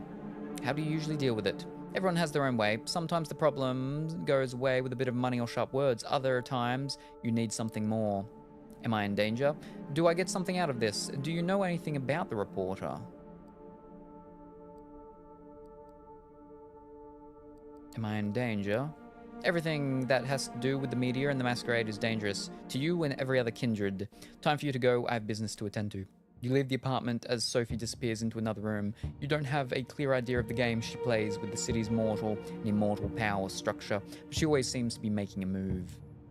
Outside on the street, there's a slight warm drizzle, the kind that gets under your clothes and makes you want to take a shower when you get back to your own haven. No reporters immediately jump out to you. Investigate the area, stay put, and keep an eye out. For a while, it feels like nothing is happening in New York. In the New York night, people are walking past you on their way to whatever nightlife diversions help them forget their horrid lives. As you contemplate going back inside and telling Sophie you're not looking for a new career as a lookout, you suddenly notice the lens of a camera pointed at you across the street. Hey! You yell and run across the street. It's a man you're sure you've seen somewhere before. Rotund, pasty, someone who's spent too much time in badly ventilated rooms stained with cigarette smoke. You enter an alley, a dark, dingy space between two tall buildings. Once upon a time, a place like this might have worried you, but you think of muggings and violence, made you think of muggings and violence. Now it's clear that the most dangerous thing here is you. The man you were following seems to realize this too. He holds his camera in front of him like a shield, its heavy objective resting on his porch. With a start, you recognize him. You remember the face, the shaded sunglasses from a picture next to a byline in some trashy paper you were reading to kill time. Something about celebrities, scandals, sex. His name is Frank Doherty. You saw him on the street one time with a camera outside a nightclub, probably waiting for someone important to come out so he could take their picture. Hey, don't go around scaring people like that. Welcome to Knuckle Jam. I recognize you. I'm a huge fan. Wow, you're Frank Doherty. I'm a huge fan. Love your work. Thank you. It's nice to have one's work appreciated. So, a reporter, huh? What are you reporting on? A lot of scoops here in this dirty alley? So, we're a reporter, huh? Yes, democracy dies in our darkness, as they say. It's a noble calling. Do you live here? I'm working on a story about a local resident. Her name is Sophie Langley. Everybody knows her in high society circles. She's a redhead, pretty as a picture, and there were a lot of pictures of her through the years. That's the thing, in fact. Look at this. Frank pulls out his phone and starts showing you pictures. Some have been downloaded from news sites, whilst others are photos from the society pages of newspapers from past decades. All show Sophie. She has different clothes, hairstyles, makeup, names, but the face remains the same. That's strange. So what do you think is going on? They're all hot. Other than that, I'm not sure. So you're a stalker of some sort.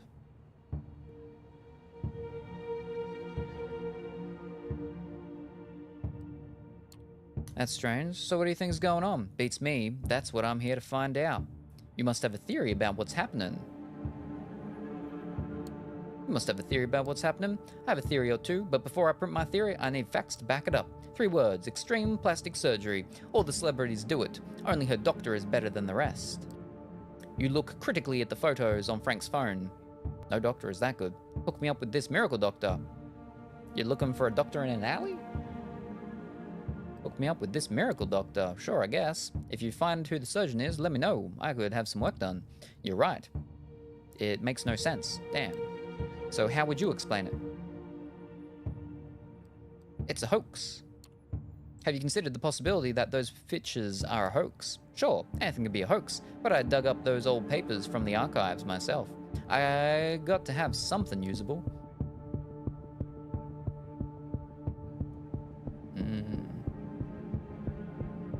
Threaten Frank with legal action. Frank, I'm trying to help you. I'm trying to give you something you can work with. Take it. Frank is clearly taken aback by the change in your tone, but he's a gossip reporter. He's used to people trying to push him. Look, I'm a reporter. You can bluster, but you can't hide the truth. You've made a lot of enemies. Can you afford a lawsuit? We'll put pressure on your paper. Can you afford a lawsuit? I'll tell you one more thing about Sophie. She's good at suing people. Do you think you can afford a lawsuit? This job is all I have. Don't do this to me. I'll let you quickly. Detest, and I'll leave you alone. This is just business. We can destroy you. Desist, and I'll leave you alone. It's your choice. I'm not your enemy. Desist, and there won't be any trouble. Frank is taken aback at the brutality of your tone. He has been intimidated many times before, but he also knows that sometimes the threats are real. This time, he senses you're not kidding. He's just an aging man trying to salvage a career. You win. I hope you and Sophie Langley have a happy life. Deflated and hunched over, Frank drudges away from the alley. You stare at his receding figure. It's hard not to feel sorry for him. In Sophie Langley, he took on something way too powerful for a small fish like himself.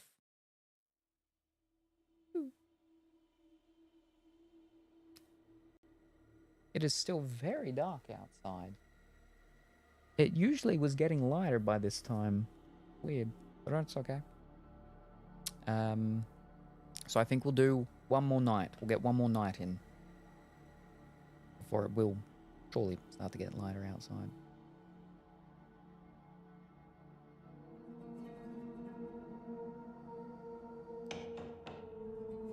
Kadir Al-Asmai, the sheriff of New York City, is knocking at the door of your haven. The sight comes as more than a little shocking. If he had business with you, you'd either expect to see him already inside or never see him coming at all. Yet there he is, on the other side of the peephole, patiently and politely waiting for you to let him in. You carefully unlock the door and face him in silence. Evening, may I come in? You simply stare at him. Your lack of an answer doesn't faze him, and your lack of resistance as he starts walking inside has obviously been interpreted as permission. Once inside, he starts looking around as you cautiously stay by the door. Haven't really had time to make this place your own yet, have you? It feels like Langley's apartment through and through. A secluded study where nobody studies anything.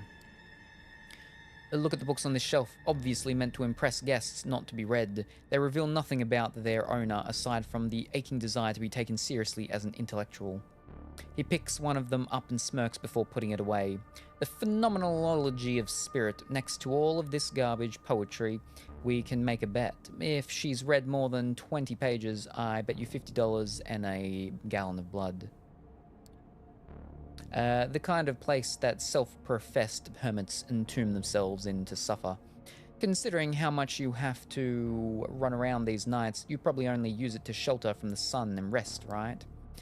Even though he's obviously making an effort to come off as non-threatening, it's impossible to forget the first impression he made.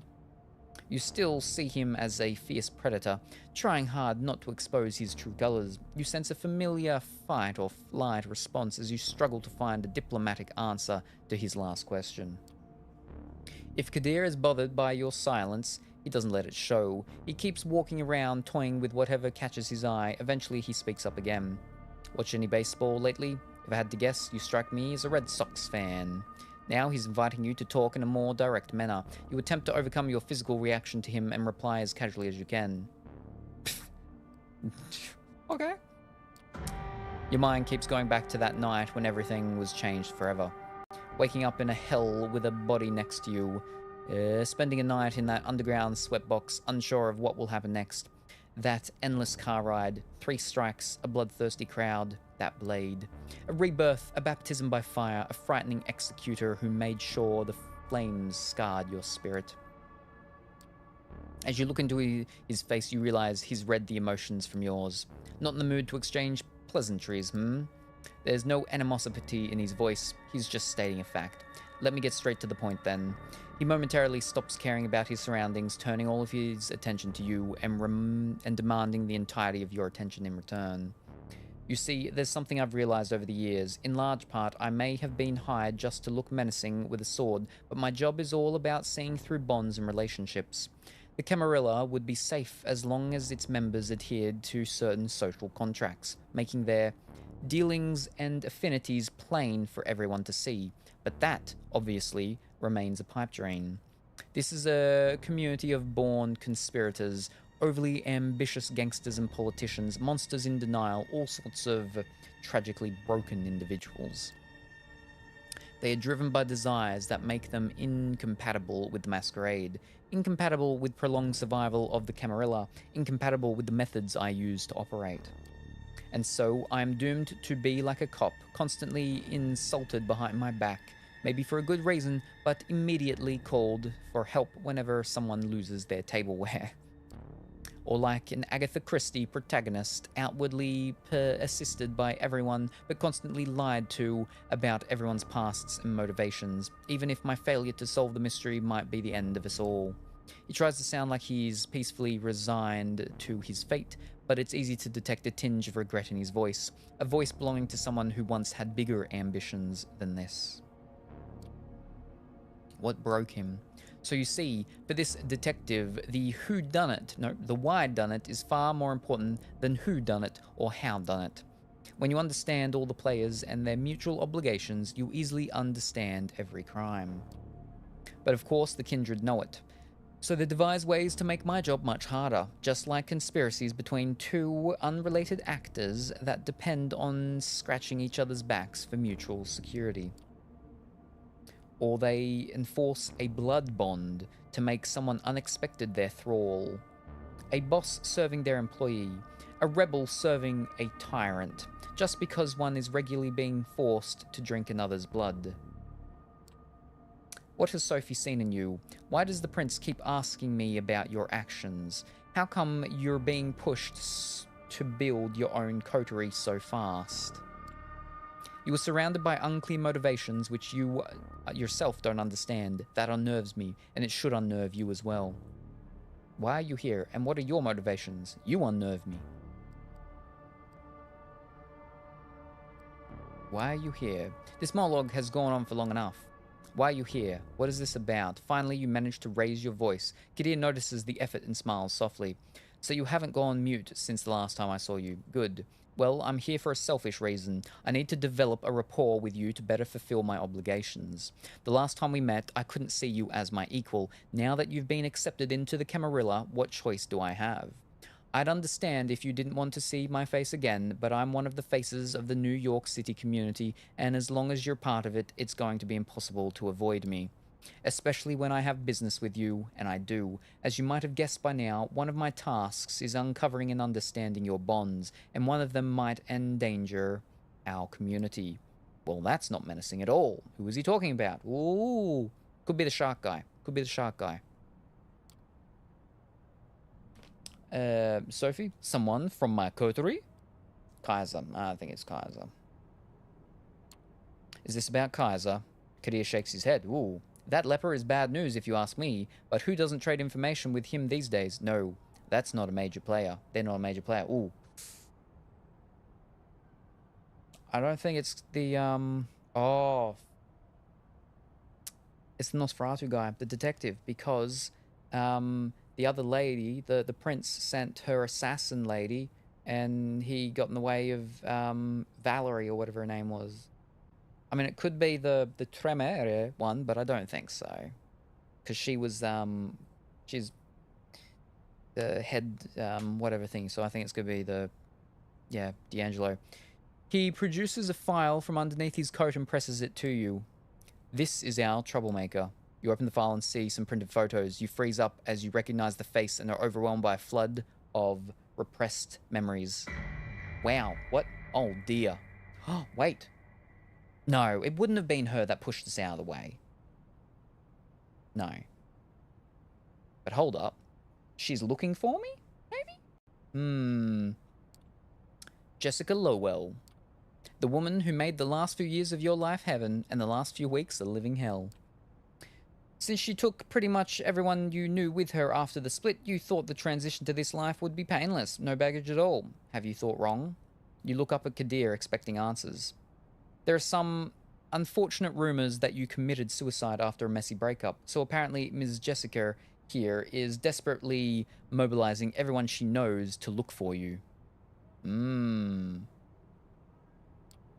Turns out she's contacted a lot of people who might recognize you, including some in law enforcement agencies. The risk of endangering us is relatively low, but far from non-existent. Which means she must be stopped. Must be stopped sounds threatening. You dread thinking what he's planning. I'll arrange for you two to meet tomorrow so that you can straighten the situation out and say goodbye to the life you've forsaken. He'll arrange? What? Your eyes must look like saucers right now. Usually these matters are left to my discretion, and I can't think of an easier solution. The lost sheep reappears, takes care of unfinished business, and disappears, never to be seen again. Nobody cares. It's simple, it's clean, no contrived schemes, no unnecessary victims.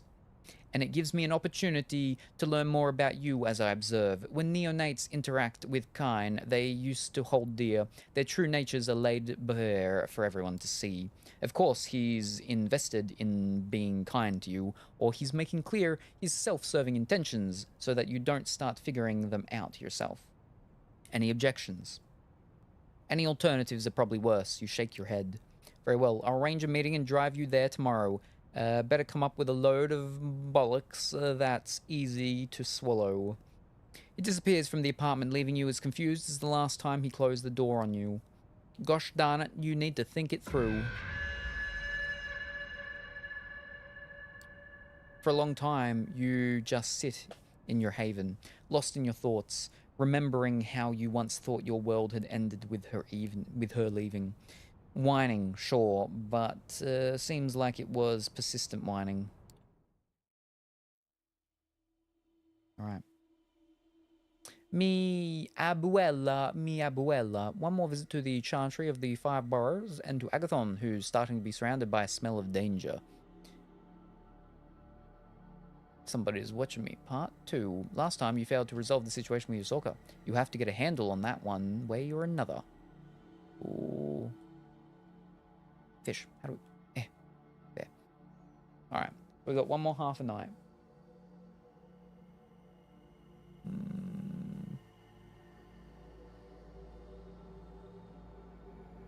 I haven't fed in a while. I do need to feed. I know that.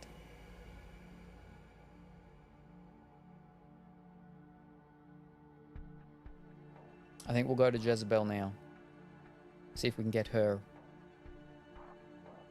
Except she might attack us and kill us, so we'll see how that goes.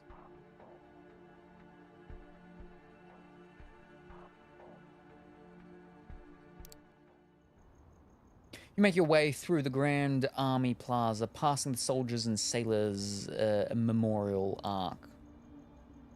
arch. You can't help but feel a tinge of nostalgia as you picture the place you've seen it countless times in broad daylight, teeming with life. You quickly get over it and pass through the northwest gate into Prospect Park. The park is its usual maze of unkept foliage and dimly lit alleys. Silence hangs in the air, as it would at this time of night, and there doesn't appear to be any sign of kindred presence. You start to suspect Langley's sources fed her a bunch of nonsense, but you're not willing to give up just yet. As you ponder your options, you hear footsteps coming from behind a line of trees. Quick, but evenly paced, most likely a late night jogger. No vampire would take kindly to you feeding in their domain, but then again, perhaps you could kill two birds with one stone.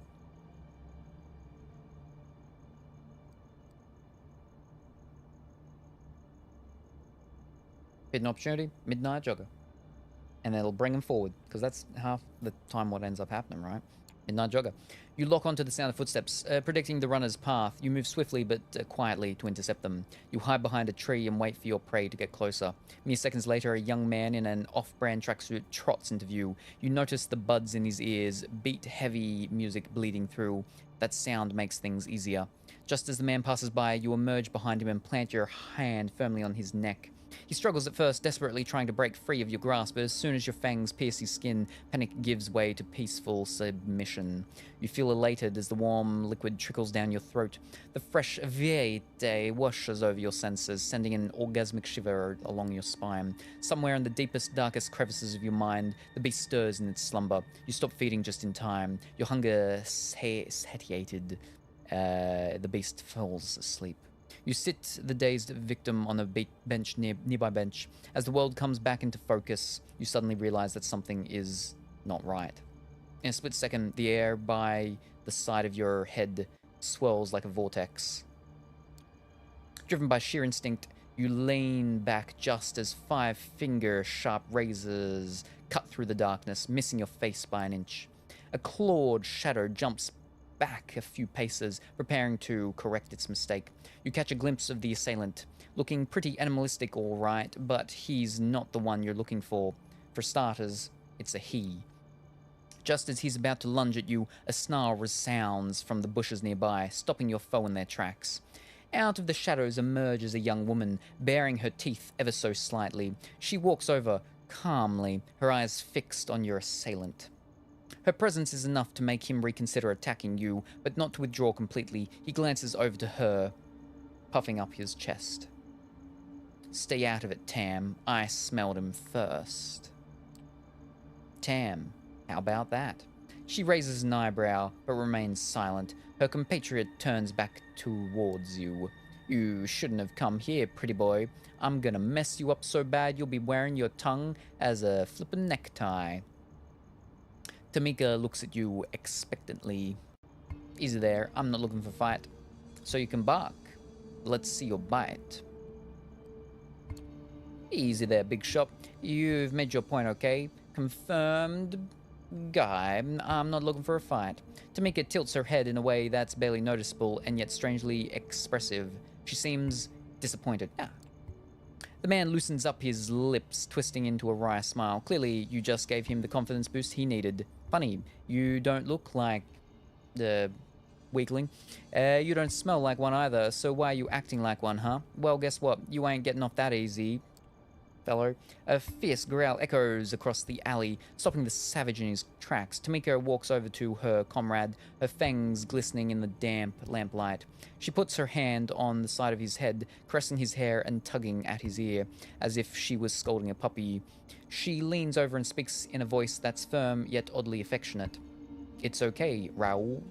I'll handle it from here.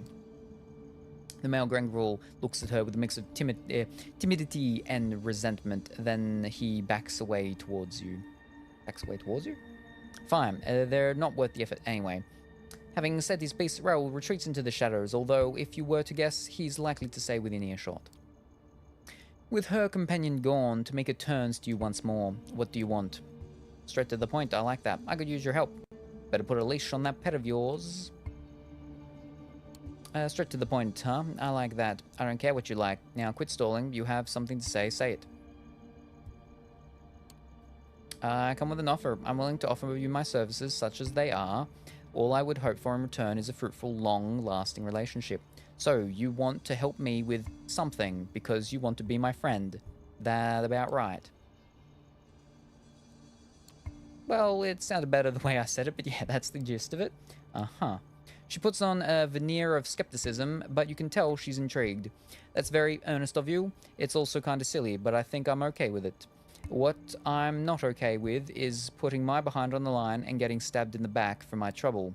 So why exactly should I trust anything you say?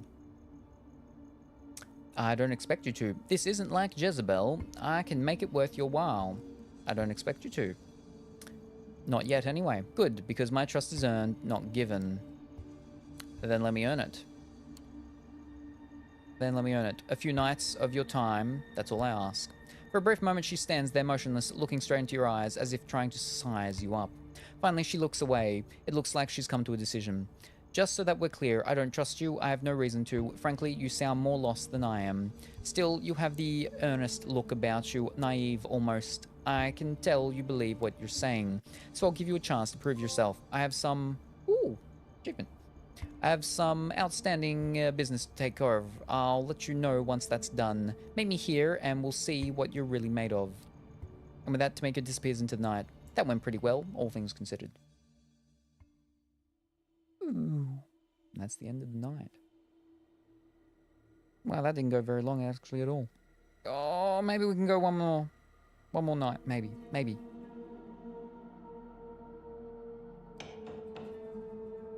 This is where we gotta do the stuff, though, with Jessica. Knock, knock. You'd ask who's there, but you know if the Sheriff of New York could play... But you don't know if the Sheriff of New York could play along. When you open the door, you see him toying with the car keys he's holding in his hand. Ready to go, fledgling? You don't feel like it, but you give him a nod nevertheless. Excellent. Stay close. He leads you down to the vehicle he's parked nearby. Once again, he takes the wheel literally and figuratively. Everything inside is just the way you remember it, down to the rear-view mirror reflecting the intense stare of your guide.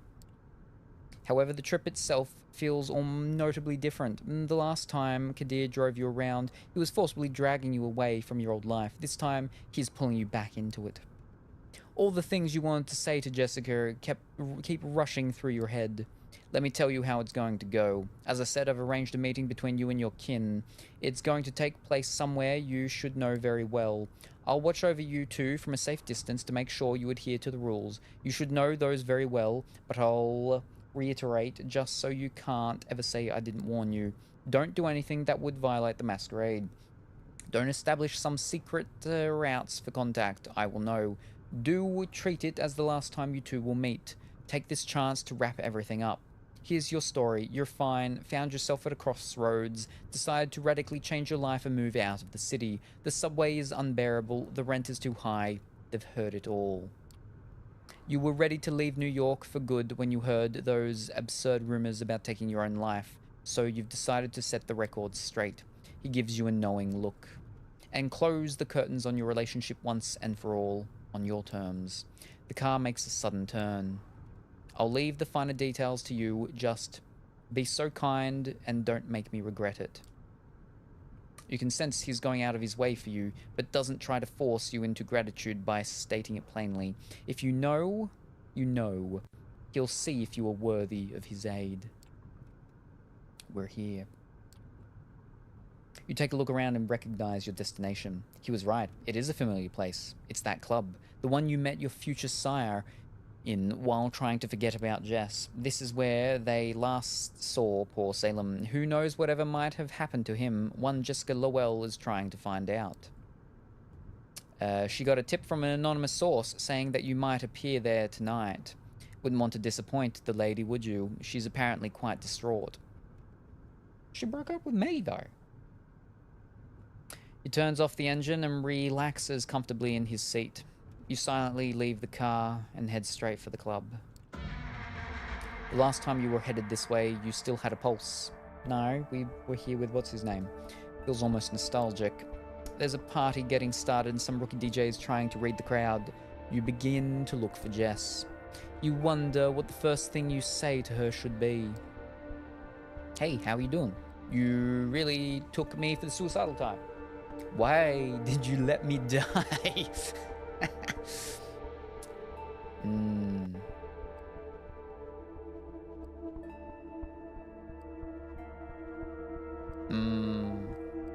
Unfortunately, we've got to be mean. We've got to be a little mean. Not too mean, but a little bit mean. We've got to be direct. We've got to shut it all down. You really took me for the suicidal type? Yeah, that should work. The music is pulsing, and there are good vibes in the air. You spot a girl hurrying to the bathroom with nosebleed. The smell is faint, but it gets you in the mood to have some fun. However, Kadir indicated that he's got a pair of eyes around here somewhere. Better stick to the plan. A stupid idea pops into your head. If you meet her, and she says, "I want to be with you again," what would you do? Find a way for her to become a vampire. No, that won't work. That is not going to be good. Have one last good night before leaving. Reject the idea immediately. Oh boy, oh boy, oh boy.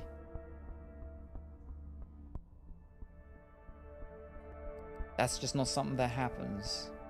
It's not looked upon kindly. Have one last good night before leaving.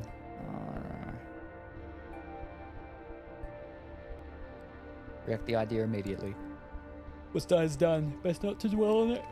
By now it feels like you've explored all the places Jess could have been. It's getting frustrating. You grab the cheapest drink they have from the bar. A tall blonde girl in a stylish skirt smiles at you from behind heart-shaped glasses. You smile back, but this is no time for the heart to guide the hand. You walk past her back to your duty. You mimic taking a sip of your drink. Gosh, you could have been having so much fun tonight. You could. And there she is. Accidentally stumble into Jessica when you least expect it. She looks at you as if she's seen a ghost. You freeze up, trying to come up with something to say and failing. The last few years of your life flash before your eyes. Wait, what was the line you decided to open the conversation with? Before you remember, a powerful slap takes you out of your stupor. You stupid guy. Guess she gets the first line. You realize you've spilled your drink all over your clothes. I've been so worried. I've been so flippin' worried. Called everyone I knew to look for you, and you're just having fun clubbing? You thought it would be funny to drop all contact with everyone, pretend something happened to you? What, you wanted to see my reaction? She slaps you once again. You will let some sort of dissociation set in and just watch the situation as it unfolds. I'll let everybody know you're okay, but don't you ever show yourself in front of me again. She turns her back on you and disappears into the crowd, walking towards the exit. You look around, you notice the heart-shaped glasses girl chuckling in the distance. You're no longer in the mood to party. Guess you'll follow Jessica's lead and leave. Better not keep the sheriff waiting. Well, at the very least, you can say this. She still cares. That's nice. Back to Kadir's car. Once you close the door, he instantly puts his foot on the gas pedal. Walking off the pitch with no regrets, said everything you had to say. You speak up without thinking.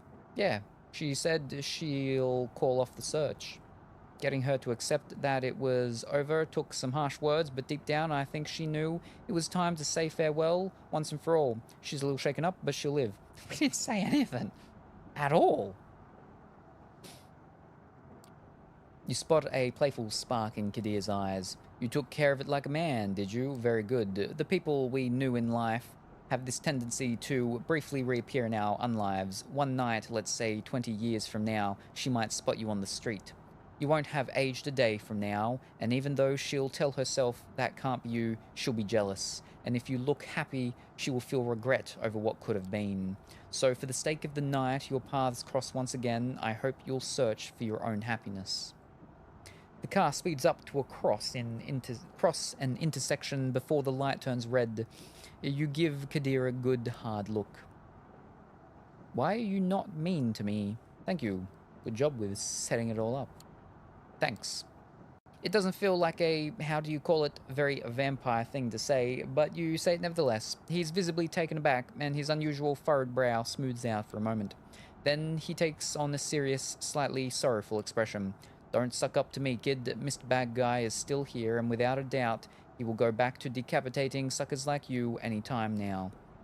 The car starts slowing down. We're here. You look out the window and see your haven. Take care. I'll see you around. Just pray I don't have to see you too often.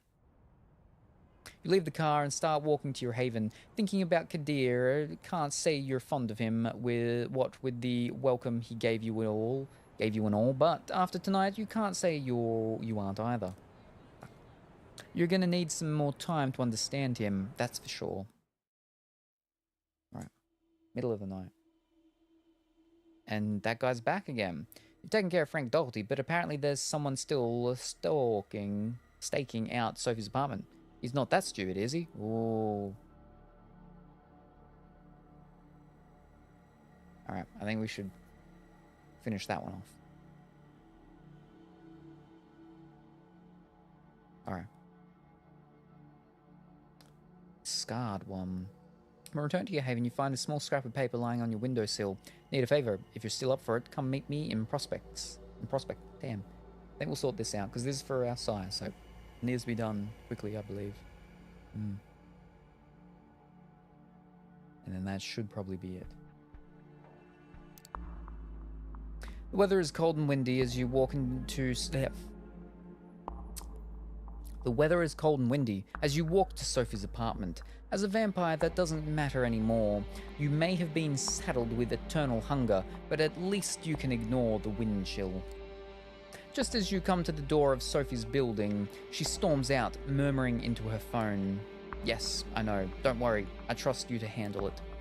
You've heard Sophie talk to her associates before. It's always the same. Generalities and vague suggestions. It makes you think she's involved in mysterious machinations, yet doesn't tell you anything. Sophie is dressed to kill, but there's nothing unusual in that. She likes to make an impression. A black car with tinted windows is waiting for her in front of the door. A chauffeur steps out to open the car door for her. Sophie notices you. I'm glad you're in the neighborhood. If you could look around for me one more time, that would be wonderful. You told me you'd gotten rid of that reporter. Turns out he's still here, snooping around. Ooh. Sophie is very good at communicating disappointment. She doesn't have to do much to make it clear that she's unhappy to have to return to this issue. Oh, you're live. Hello. Yes, I am. And good afternoon, Lit. I hope that you're well and wonderful. But we're just wrapping up the night now. This is the last part of this half night, and then that's probably going to be it for today. I'm sorry, I'll take care of it. After tonight, he won't trouble you anymore. Good, don't disappoint me. The reporter talked his way into the building during the day. Once the doorman understood what was happening, he threw him out. He showed old pictures of me to my neighbors. It's very awkward, you understand. Sophie disappears into the car, and the chauffeur closes the door behind her. You watch as the sleek vehicle disappears into the Manhattan traffic. Just one anonymous car among many. I like a blue shirt. It looks well worn. It is, it is well worn to a point. Where is it?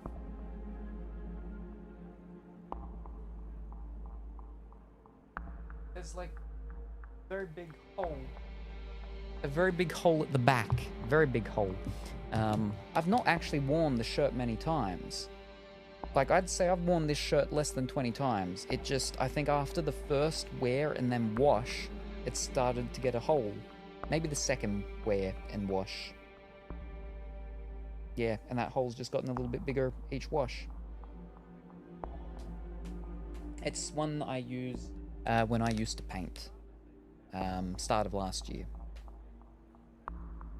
I only painted 3 times, but... Sophie disappears into the car, chauffeur closes the door behind her. You watch as the sleek vehicle disappears into the Manhattan traffic. Just one anonymous car among many. Best sit down somewhere and devise a plan of action. You go to a nearby diner, settle into a booth and order a coffee from the steely-eyed Latino waitress. As she brings you your cup, you describe Frank Doherty to her on the off chance she's seen something. Just as she's about to answer, you happen to look outside. Something catches her eye. The diner is brightly lit, so you lean closer to the window to see the street through it. You got lucky. Frank is standing on the sidewalk on the other side of the street, looking at something on his phone. You slide out of the booth, throwing a few small bills on the table, mumbling something to the waitress. You step outside. You follow Frank covertly. For a reporter, Frank isn't terribly observant. You keep your distance, hiding behind people and cars, but he doesn't look around. He seems like he wants to find a private nook to inspect the photos he took tonight. An alley, he ducks in, and you follow. Oh, Glob, it's you again. Please, I'm working on a different story, I swear. Frank retreats deeper into the alley. I know why you're here. It's fine, Frank. Let's have a friendly chat. I know why you're here. Don't worry, Frank. I know all about why you're here. You do? I mean, okay, I'm sorry, I tried to nonsense you. Just tell me how I can help you. I thought we agreed there's no story. Your employer trusts you too much. Why are you here? I thought we agreed no story. How come you're here? I thought we agreed there's no story. Usually when someone says there's no story, that means there is a story. I just couldn't let it go. Look, I don't want any trouble. I can see that you're serious. There is something to Sophie Langley. I think you know what it is. You take a long, hard look at Frank Doherty. He's a tenacious man, but not brave. After the last time you met, you were sure he had been dealt with. Where did he find the courage to come here again? Is this worth the pain? What's your real angle? Don't you have better stories to chase? What's your real angle?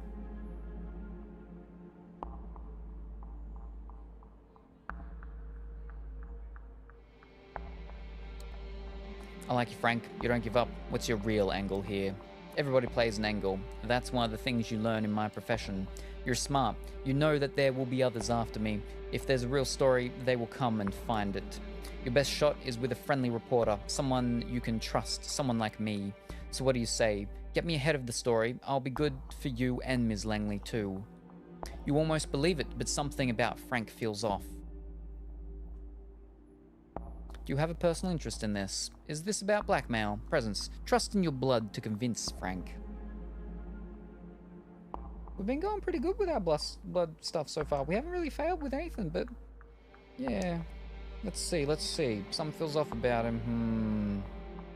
Let's do it. You don't say anything at first. It's easy to dismiss Frank as a joke, a has-been, yet there's something beneath his talk. Another story. A moment of silence is all you need for your presence to properly register in Frank's mind. He's too weak-willed to resist.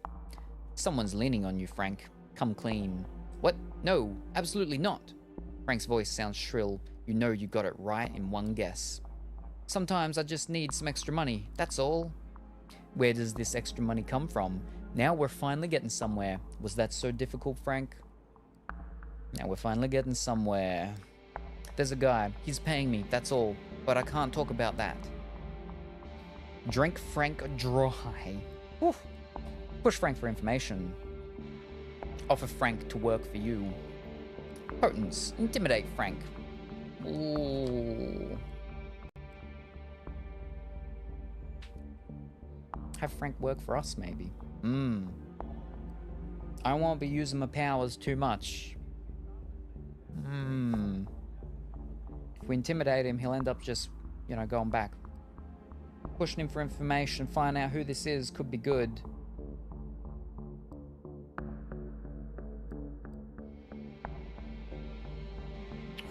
But I don't know, if I offer for him to work for me, will we still be able to find out the information about this person? Or offer Frank to work for you. Tell you what, Frank, I'll make this easy for you. Work for me and I'll make your life easier. I want to know who's after Sophie Langley, and you can get me that information. There we go. Who knows? Maybe this will become a lasting, lucrative relationship. Frank is taken aback by his suggestion. Still, he clearly needs a friend. I don't know. I mean, if there are people leaning on me, they won't take kindly to it if I help someone else. Nonsense. I know how valuable you are. Let me help you. Let me help you, Frank. I suppose I shouldn't say no to that. Tell you what, next time something comes up, I'll give you a call. Maybe I'll have something you can do for me as well. Sound like a pro. Don't worry. Quid pro quo. Quid pro quo. What else is there? I am a pro.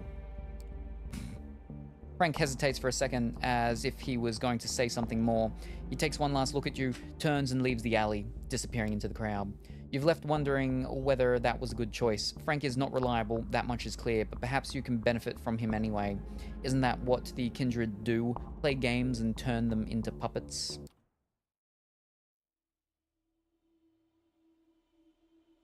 And then that's end of the night. And then it is. The light's finally there. It's finally coming up there. We hit the rest, we get to the next point of the whatchamacallit, and then that's where we... Oh, well, there we go. There was nothing. Alright.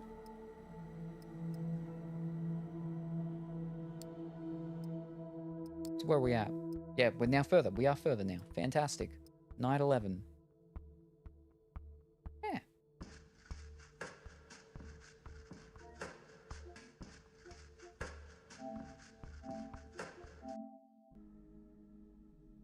We went because we were actually like a couple nights before it, so we caught up to it and then surpassed it. I don't know if any of them are really considered to be in our coterie yet, but we're definitely working on them, you know, and the new Gangrel one now as well. So there's that. But yes, I was surprised that the issues were from our ex-girlfriend and not from one of the people we've been talking around with and messing with. So that's good. Good. That's handy. Oh, there we go. But there we go. Sun's coming up now, so that'll be it for this evening. Now, when will I be back and what will I be doing? Well, as I had said, yeah, we'll be back for some Nikki. Most likely today sometime. Probably before tonight, actual night. This afternoon sometime maybe, later afternoon, maybe this evening. We'll see how things go. But yeah, we'll be back to Nikki for one session. And we'll get some 10 rolls in that. We'll do the dailies and other things and whatnot, just to make sure everything is all cleared off, because the final remaining things should be unlocked for the normal story bannery stuff until the midway thing. So we'll get this one session in, and we won't be with Nikki until probably the middle of the month, abouts, I'd say. Yeah, so one day off from the spookiness. Unless we just, depending on how long that stuff takes. I mean, there'd be a little bit to do in that, so that'll probably take a bit, so we probably won't get anything in after that. And then we'll be back to the spooky stuff again, the stream after that. Now, will we be back to this? Oh, I don't know. Because we've done this one for like 3 nights now in a row. We might be back with something else, a different spooky thing. There is the other Vampire the Masquerade one that we've got. It's a shame that we can't do the original Masquerade Bloodlines. Oh, that would have been good, but that's computer, and we can't do computer stuff, fortunately. But there's plenty of other things we might go. I don't know. I mean, there are some of those VFM ones, those full motion video ones. I did get a couple of the spooky-ish ones of them, and I like them. I don't know. We'll have to see.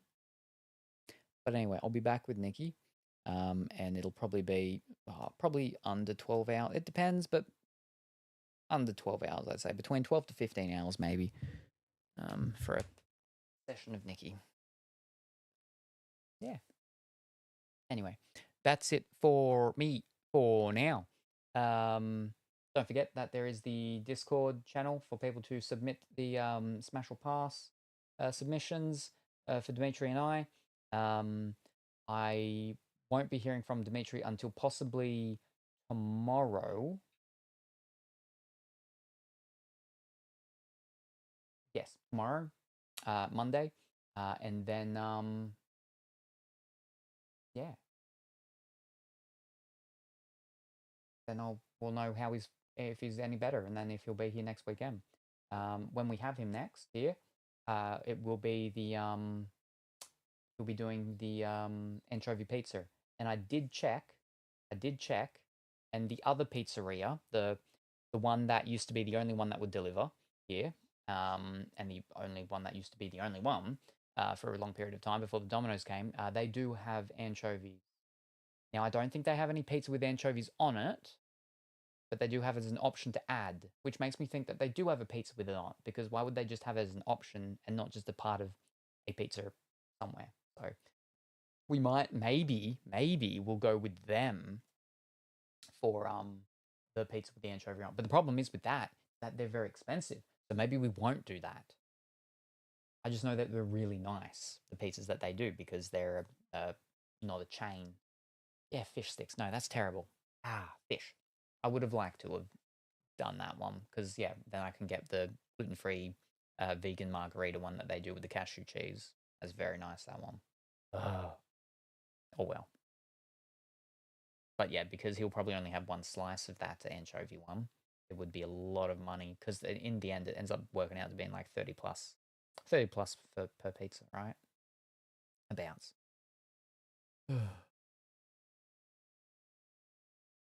Ish. Anyway, so yeah, when he's here next, he'll be doing that. Anyway, thank you everybody for joining me this morning. Very much appreciated. I hope everyone has a wonderful rest of their morning, afternoon, or evening, whatever the time happens to be. Say hi to your mom for me, and I'll see you next time. Bye for now. Hello, Gingerbread Salem. I see you have a banana threatening me. Well, ease up. Ease up. I mean, I find that quite inappropriate, Colorfully Woolly. You know, well, first of all, my middle pocket banana is not threatening. It's very thin, it's long, but it's soft. It's not threatening at all.